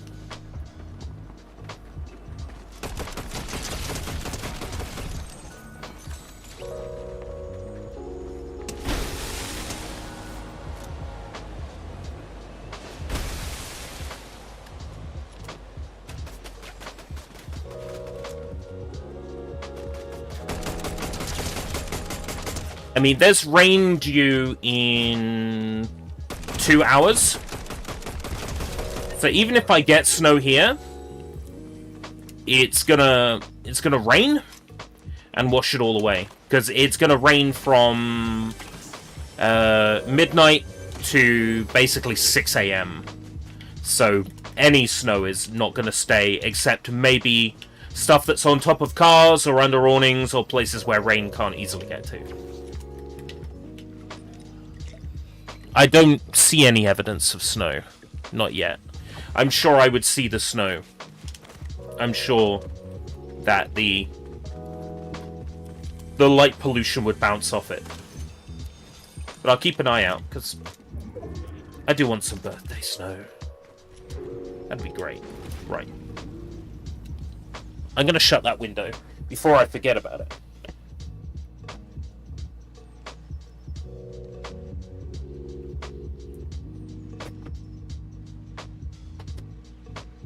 I mean, this is what I mean, right? Ant is, what would you say, 20 to 25 miles from where I am? And the snow is going to hit him first because of the direction that he's based in. So as a result, by the time it gets to me, it will have already weakened. For the snow to stay in my area, it needs to be coming from a different direction. It needs to be coming from France for it to lay. Which is unfortunate, but it means when I do get it... Oh yeah! That was a year ago, wasn't it? Well, just over a year ago. So, for me to get it here, it has to come from France. And then once it does come, it stays. If it comes from France, it stays. It stays for fucking weeks. But it has to come from France for it to lay.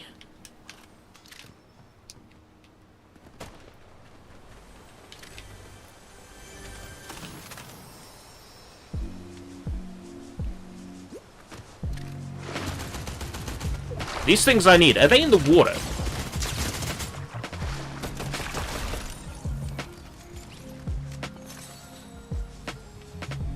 If you're gonna come for the fastest thing alive, you better not miss. Where are they? They're down somewhere.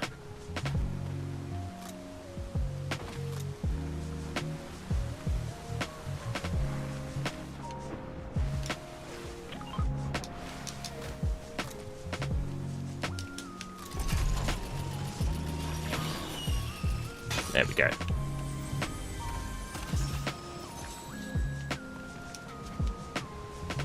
Ah, you fucker. A little platforming challenge going on here.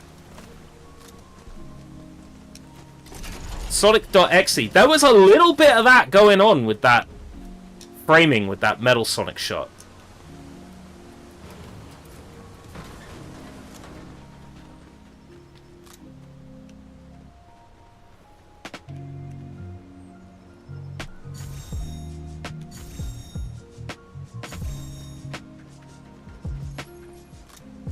The only person on the naughty list this year is...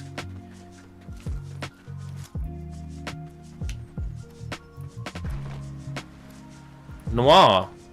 For trying to find out who was on the naughty list.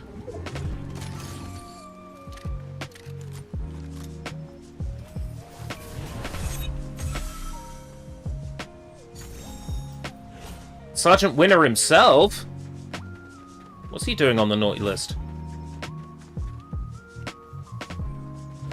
Confront Sergeant Winter. Whereabouts is Sergeant Winter these days? I reckon we'll probably get a Tails Doll nod in relation to Metal Sonic. I'm still hoping for that one Metal Sonic idea that I had. Like, maybe I'll just email it to Jeff Fowler in a random email. Be like, hey Jeff, so here's the scene. Tom hears a noise in the shed. And he's like, you know, it's probably nothing. It's probably a raccoon, you know. I remember this is how I first met Sonic when he came to our world. Such memories. Ha ha ha ha. Opens the shed door. And there's classic movie Sonic. Pre-movie design fix. And he flashes the flashlight on him. And he goes, meow! Meow, meow, meow, meow. And sparks fly out of him. And then, all of a sudden, all the fake fur burns off.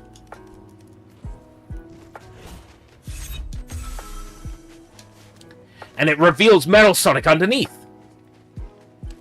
And then Tom's like, ah! And Metal Sonic goes, and jets off.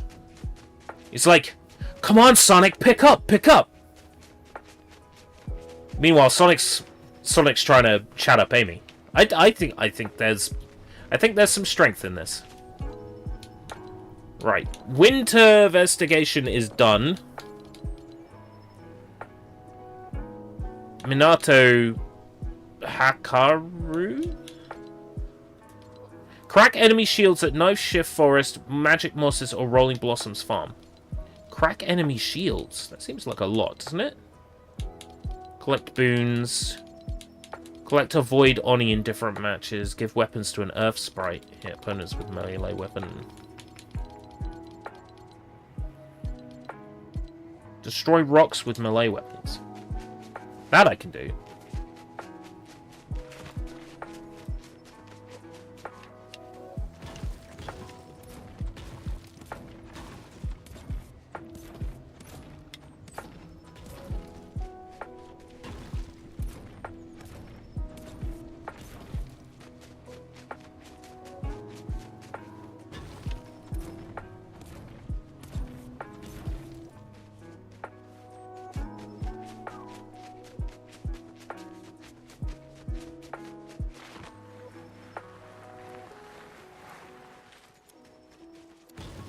Metal Sonic is already a copycat. Metal Sonic's programming allows him to copy the things he's seen. You know, kind of like the Sharingan in Naruto. It's the whole concept behind the, I know everything you're going to do, and you know everything I'm going to do. Strange, isn't it? Because he copies Sonic's behavior. It's like a core facet of Metal Sonic. Sonic, come quick! There seems to be an ugly Sonic here! Ah, that Tom. He's such a joker, an ugly Sonic. Like anybody would make that mistake.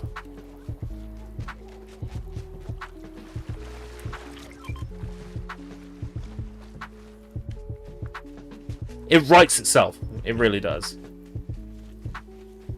Alright, take care, Jacob.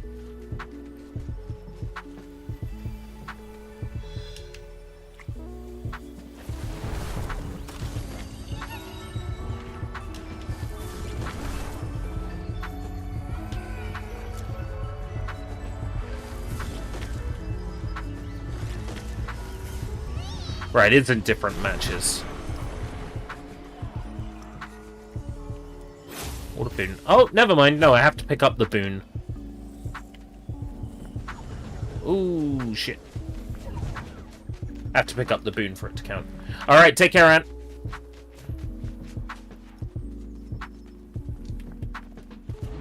Don't move any faster wearing it.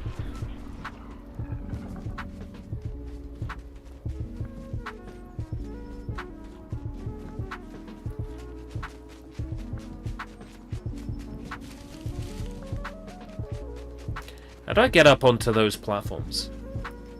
Because I remember when it was the island with the loot on it, there were pulleys that you could grab to take you up there.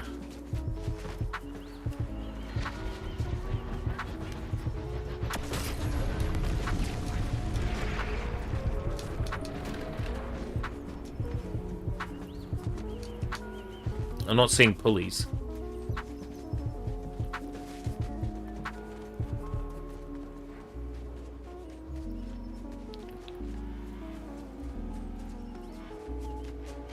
Maybe something spawns underneath, like a platform or...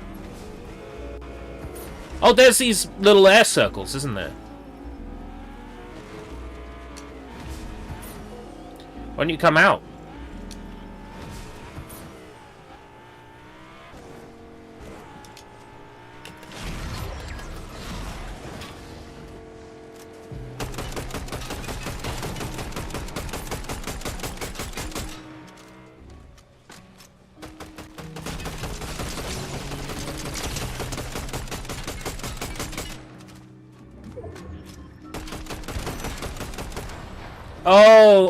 Oh no.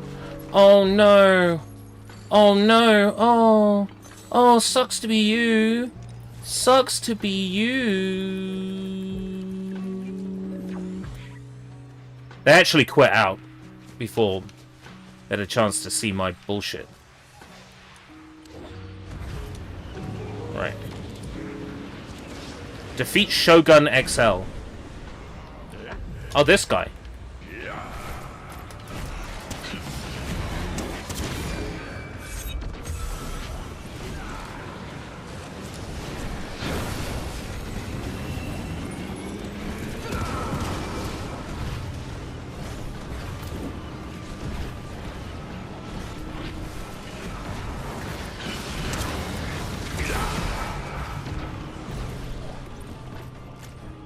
This is interesting.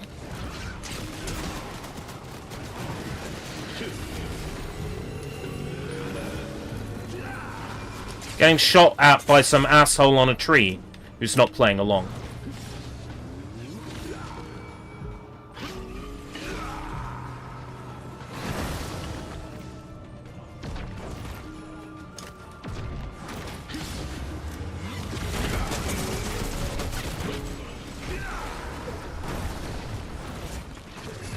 I think that person is not playing in the spirit of Fortnite.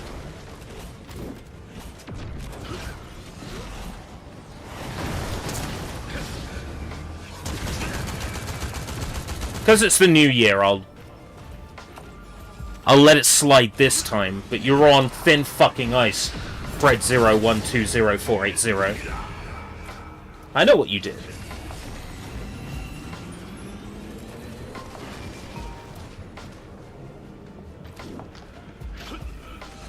Taking forever to find a match. Right, that's it. I'm going out to the warning. It's taking too long.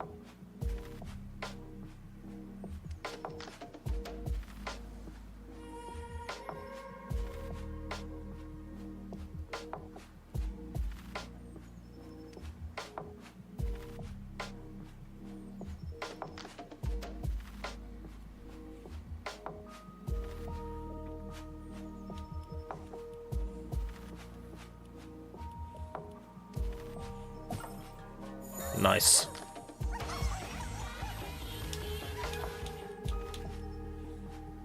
Mm-hmm. Yep.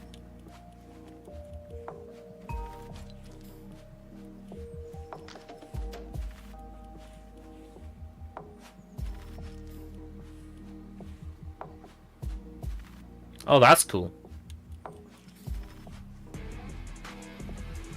Fortnite OG pass, really?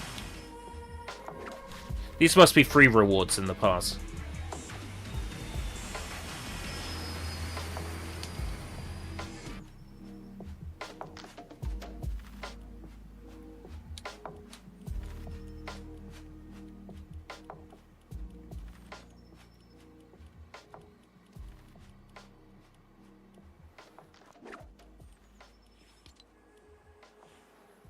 Oh, you unlock the ability to purchase them, but then they require V-Bucks.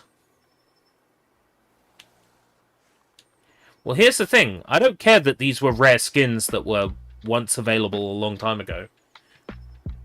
They're shit skins. They are actually shit skins that are just visually unappealing. Completely and utterly unappealing.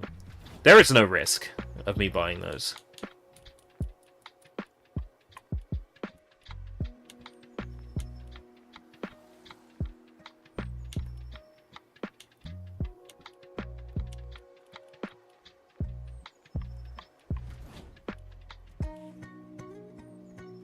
Let me have a look at the quests.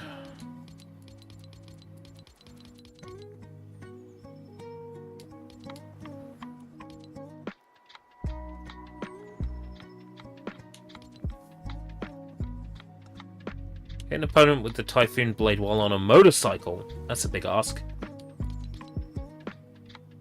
I'm loving that the placer marker text is glitched. That's nice. Gain shields in 15 seconds of being damaged by an opponent. Travel distance in night shift forest. I haven't seen everything on the map yet.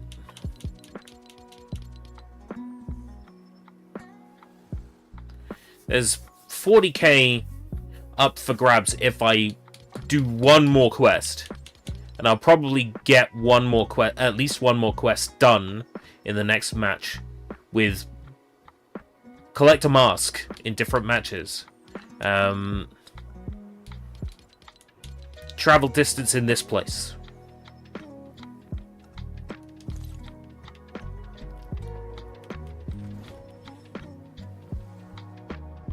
This will probably be the last one then. I'll get that 40k and then I'll see where I sit on it.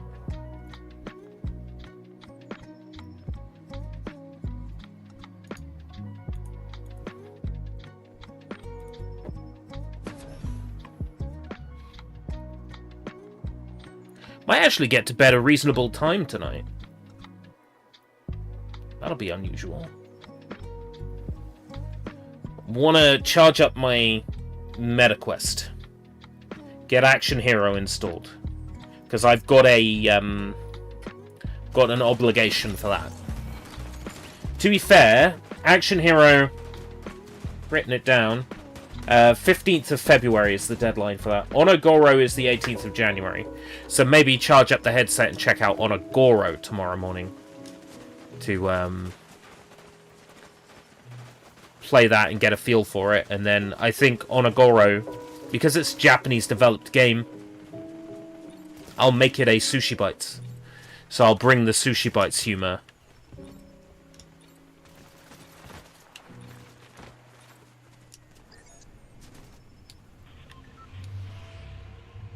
I'll make Onogoro a Sushi Bites.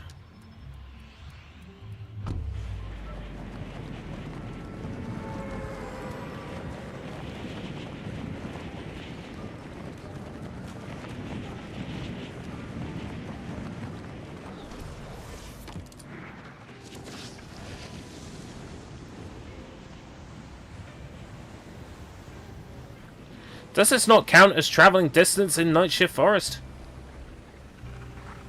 technically in the place, right? I'm traveling distance. Let me have this. Right.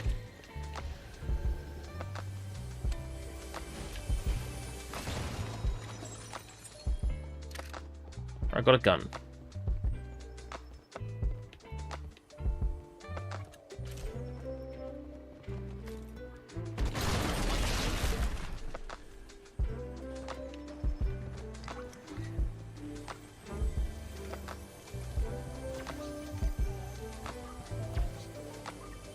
I see footsteps, but I don't think I have to be worried just yet.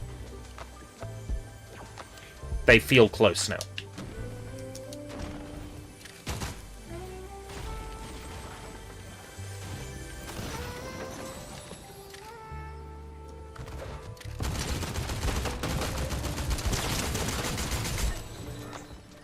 Ugh. It was a bot, though.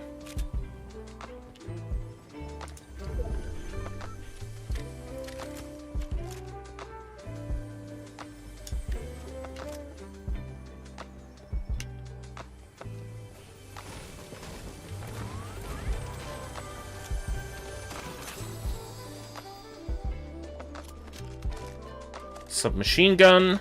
Don't mind if I do.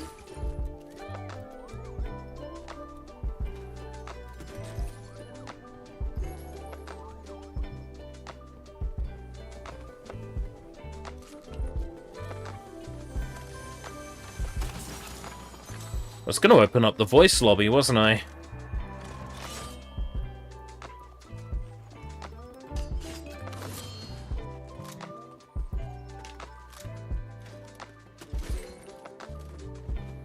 Need to damage opponents with the Typhoon Blade.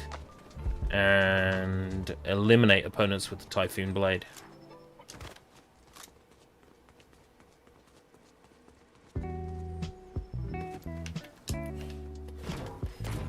Scorched Earth.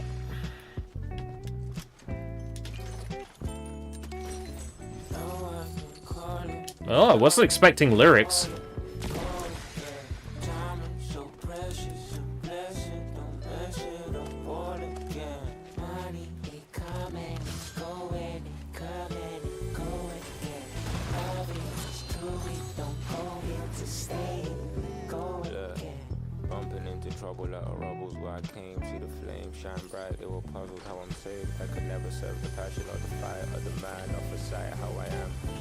Lyrics kind of goes against the point of Chill Step a little bit, doesn't it?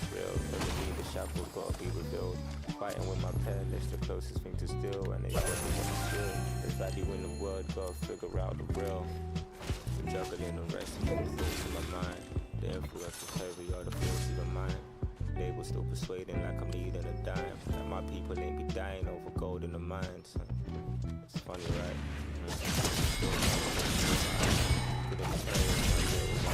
What would hold me when I needed me a hug? That's the realest. Yeah, it's the closest. Whoops. Yeah, it's the only thing. So that's a submachine gun or that's some salt. Maybe you can open up some doors while these words get to show you all my flaws. There's poetry and pain, blessing in the chain.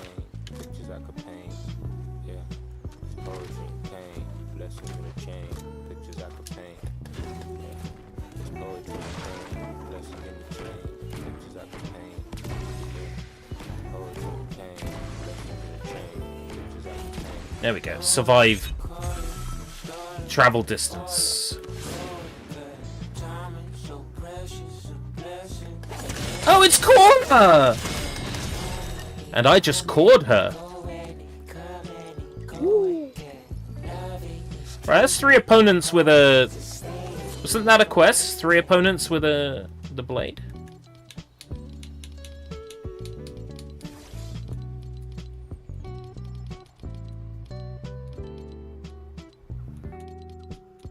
Yeah, done. Oh, it was different matches. No, I've done it. Okay.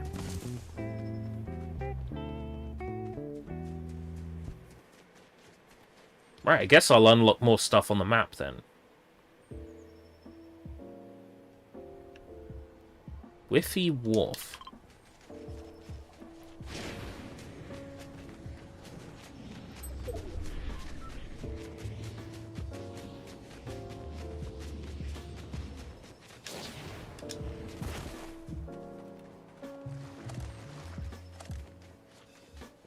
Ah, fireflies.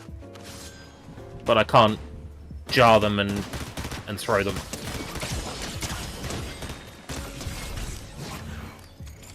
Mega Yeet. That's a bot. Thank you for giving me bots. They're easier to deal with.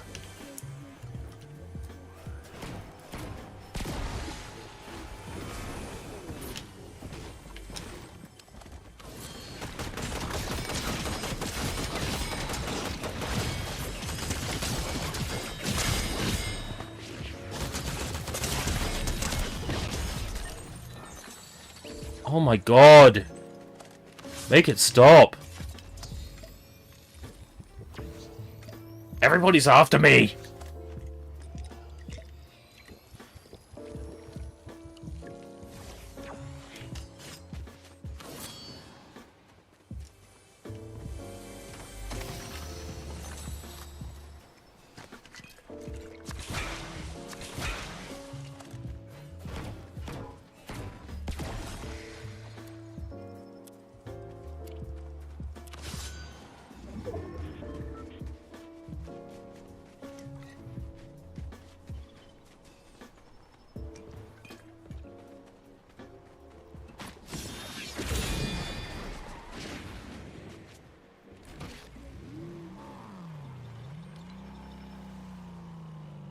Alright, Whiffy Wharf.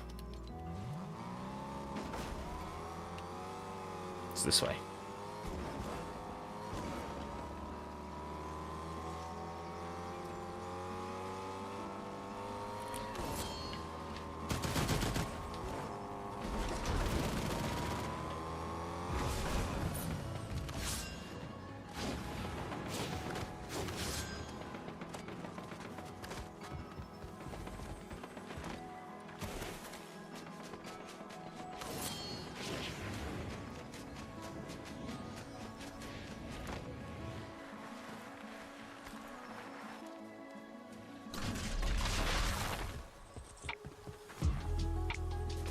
Right.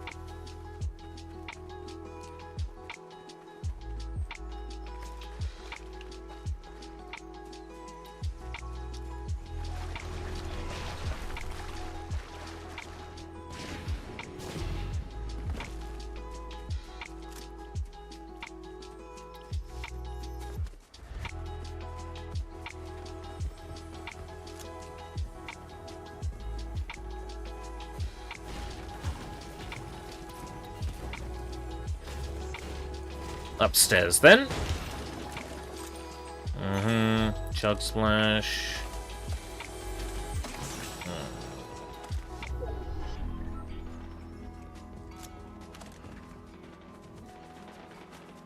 Some activity over there. Let's go see what it's all about. Inconspicuous watching spot. I see. Bots, maybe?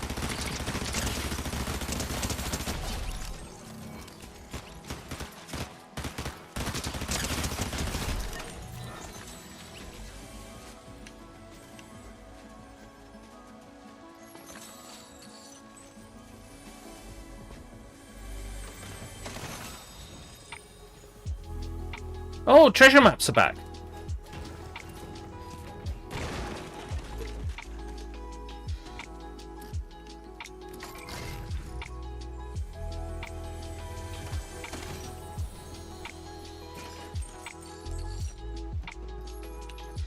Oh, they're the ones that are hidden in the map. Right, okay. I've activated it, I may as well do it. I just want to get this place on my list first. Whiffy Wharf. Oh, I see, because there's fish here, innit? That's probably why it's Whiffy.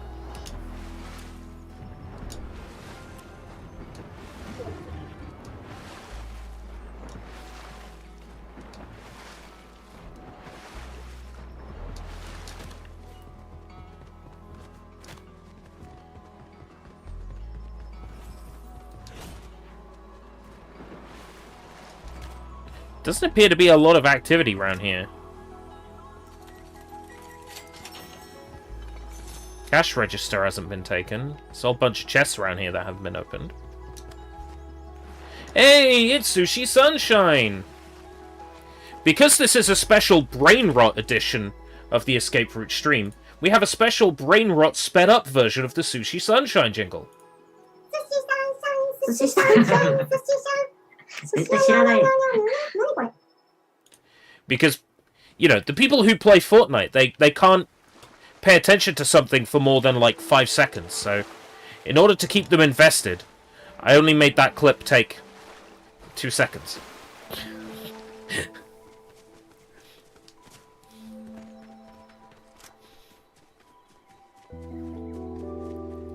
After all, we must keep the people with small attention spans invested. By introducing Brain Rot to the stream, we will boost interaction by 0.02%.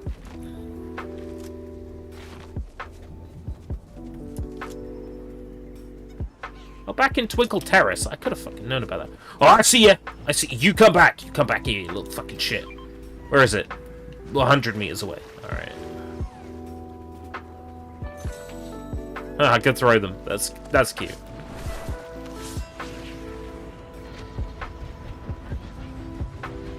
You got brain rot today? I know that feel. I got brain rot today. Right. Give me my reward. What's my reward? Your reward is thing glitch.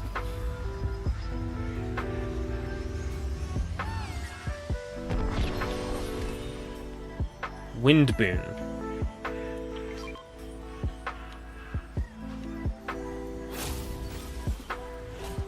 Move faster while your pickaxe is equipped.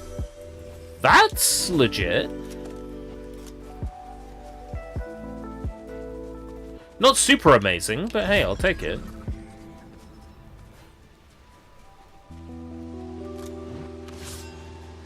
You know what?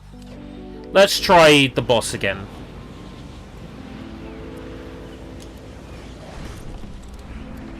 I got health, I got shields, I got guns.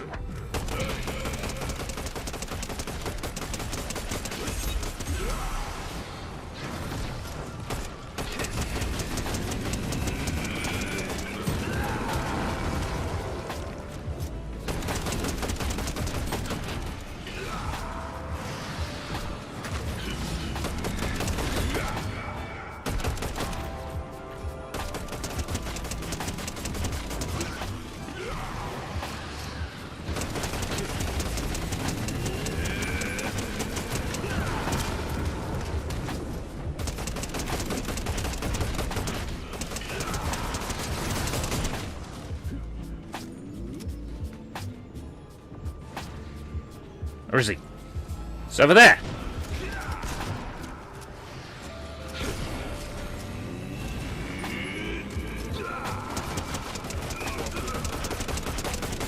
Got him!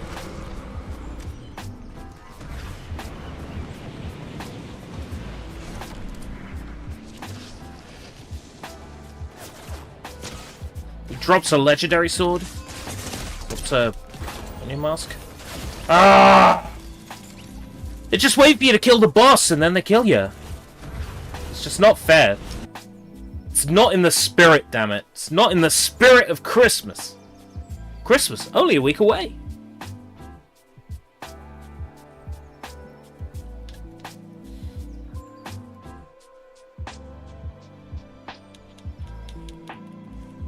Few more rewards. Don't you mean the spirit of New Year? I know what I said. Visible cut. Boing. Oh, that's a cool banner icon. These are OG rewards.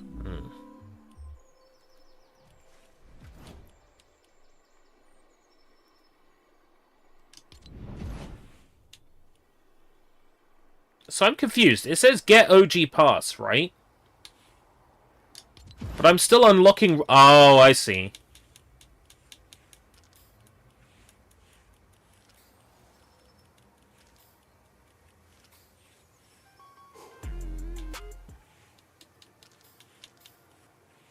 So at this point, if I were to get the pass, I would just unlock everything, wouldn't I? 31st of January. I might get crew around my birthday then, just to unlock OG pass. How much is OG pass? 1,000. Fuck it. I got 2,700. Oh yeah, the brain rot content in the top right. It's good stuff. Yeah, almost all the rewards so far. So I'm missing working towards Skeletor, and then all the stuff in this set. Quite like the White Skull Commander. Yeah, there's like 3 different versions of Puyo Puyo. So Shikato Tambourine. I'll do a full loop. It's like 5 minutes long.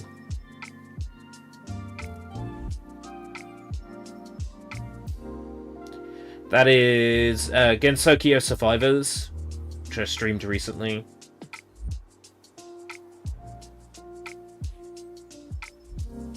Yeah, the Mini Money Tambourine game, Shikato Tambourine.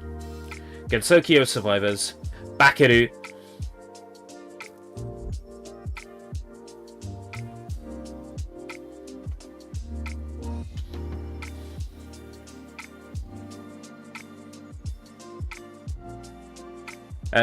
Puyo Puyon, which is Puyo Puyo 4.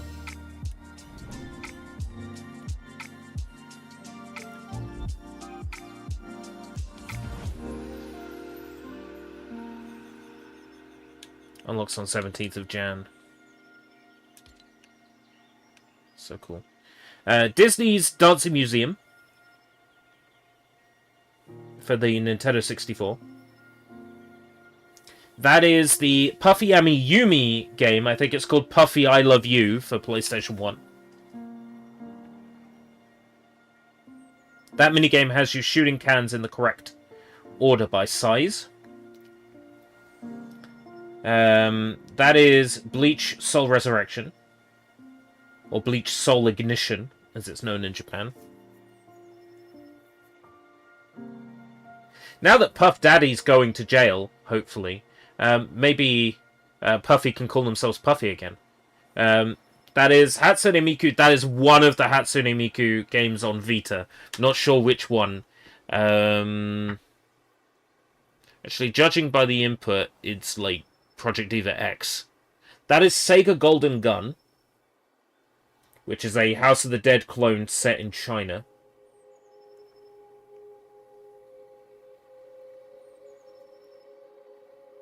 That is Mr. Driller Drilland, the GameCube one, but it's the HD remaster of the GameCube one.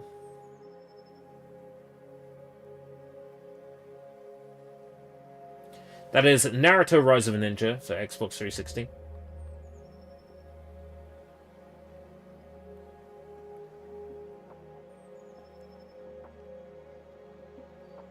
I think Puff Daddy basically said to Puffy that they couldn't use the name Puffy. I don't remember if he attempted to sue, but I do remember him essentially saying, "You can't." That is Puyo Puyo, specifically Box, I think. That is the Simpsons game.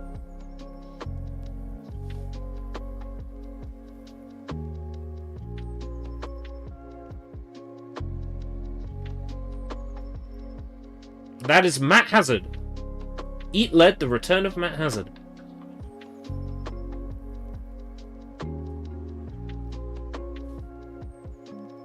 A puff was someone who farted. Me for the past 5 minutes. My guts have been going crazy. That is El Chavo Kart, which is a Mexican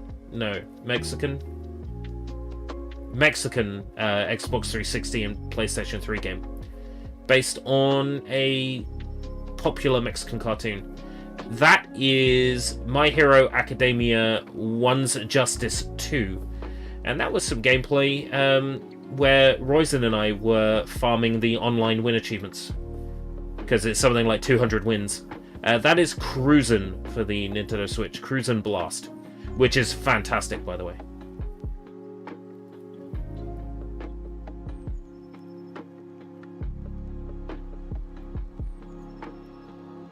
That is Shadow Generations. So that's so Cruisin' is the first clip in the video. So it goes Cruisin', Shadow Generations. I think it then goes Shikato Tambourine, and we're back up to speed. No, that is Puyo Box. So the one that was previous was the Nintendo Switch version of Puyo 1, because this is Puyo Box. Because I recognize the different game types.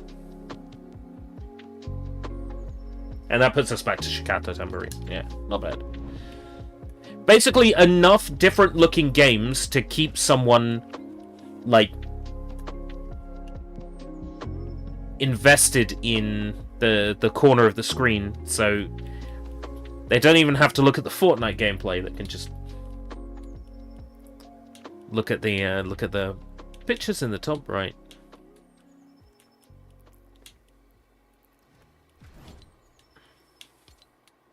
Don't really care a great deal about this season, and I don't think I'm going to hit 200 unless they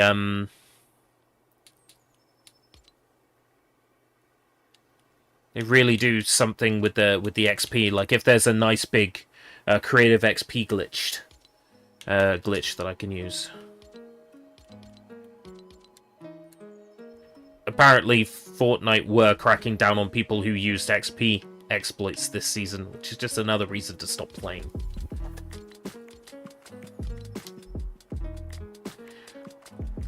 Because, like, my argument is not everybody has 50 hours to put into a season, alright?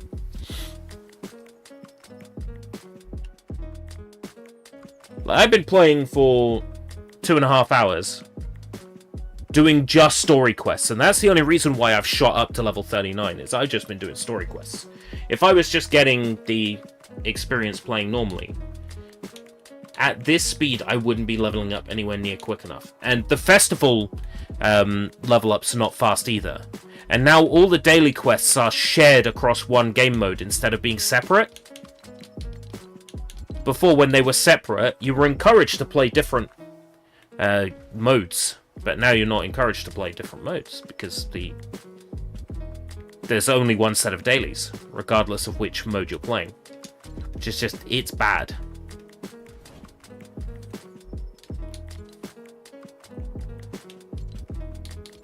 Oh, they've added dailies for Fortnite Festival. They're only worth 2k. Actually, they're only worth 2k when you beat 4, when you beat 8, and when you beat 12 quests.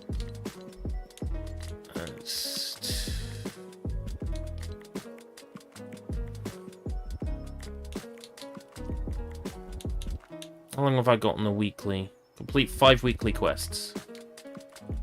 Oh, these are different weeklies. So this was week 1, week 2, week 3. I think.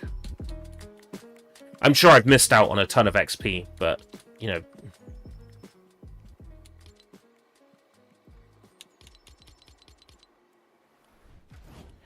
Right, I'm satisfied to say I've played enough Fortnite tonight to remind myself why I don't play it anymore. Really. To remind myself why I don't play it. Checked out the Winterfest quests. Made sure I got the rest of the presents and everything else that I needed for Winterfest quests. I'm so tired. I think I should probably go to sleep soon, because I am coming down with a cold, and hopefully it's just a cold and nothing more serious. And I've had maltodextrin 2 days in a row, which, you know, I know messes with me. So, that's fun. Yeah, okay, I'll aim to sort of close the night off then. Maybe get some writing done. Chill out for a bit and sleep. I think that's wise. Right, tomorrow I have something down. Let me check what it is. Tomorrow I have Habilis. Yes, Habilis. It's a horror game. I requested a key and was given one. I'm happy to report. So I'll be checking out Habilis tomorrow. It's a publisher opportunity. It claims to be about 45 minutes long and be a very immersive horror game that apparently is going to be very entertaining for viewers, which basically means it's going to have jump scares in it, probably. So I'll play Habilis, and we'll check that out and see what that's like. Is it like Resident Evil? No, it's more like Slender, I think. That's the vibe I get from it. Looking at it, it sort of seems slendery. Like Slender 8 pages. Then we've got driving. On Monday we've got Birdcage of Horrors. So that is an hour-long Japanese drama that was released exclusively on the Dreamcast across 6 discs, and is not on YouTube's Content ID. So I'm planning to react to all 6 chapters in separate streams, maybe every week or 2 weeks, depending on how well chapter 1 goes.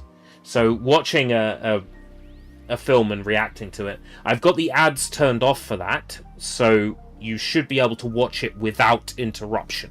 Because there is nothing worse than watching something and then an ad plays and then you're minutes ahead and you can't keep track of it. So I've turned the ads off for that.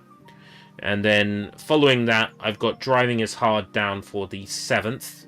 Nothing is currently down for the 8th. And then the Happy Birthday with Sergio Spellbound, the Steam game that is designed to be gifted to people for their birthday. I'm playing that as a sponsor opportunity on my birthday, which is the Friday?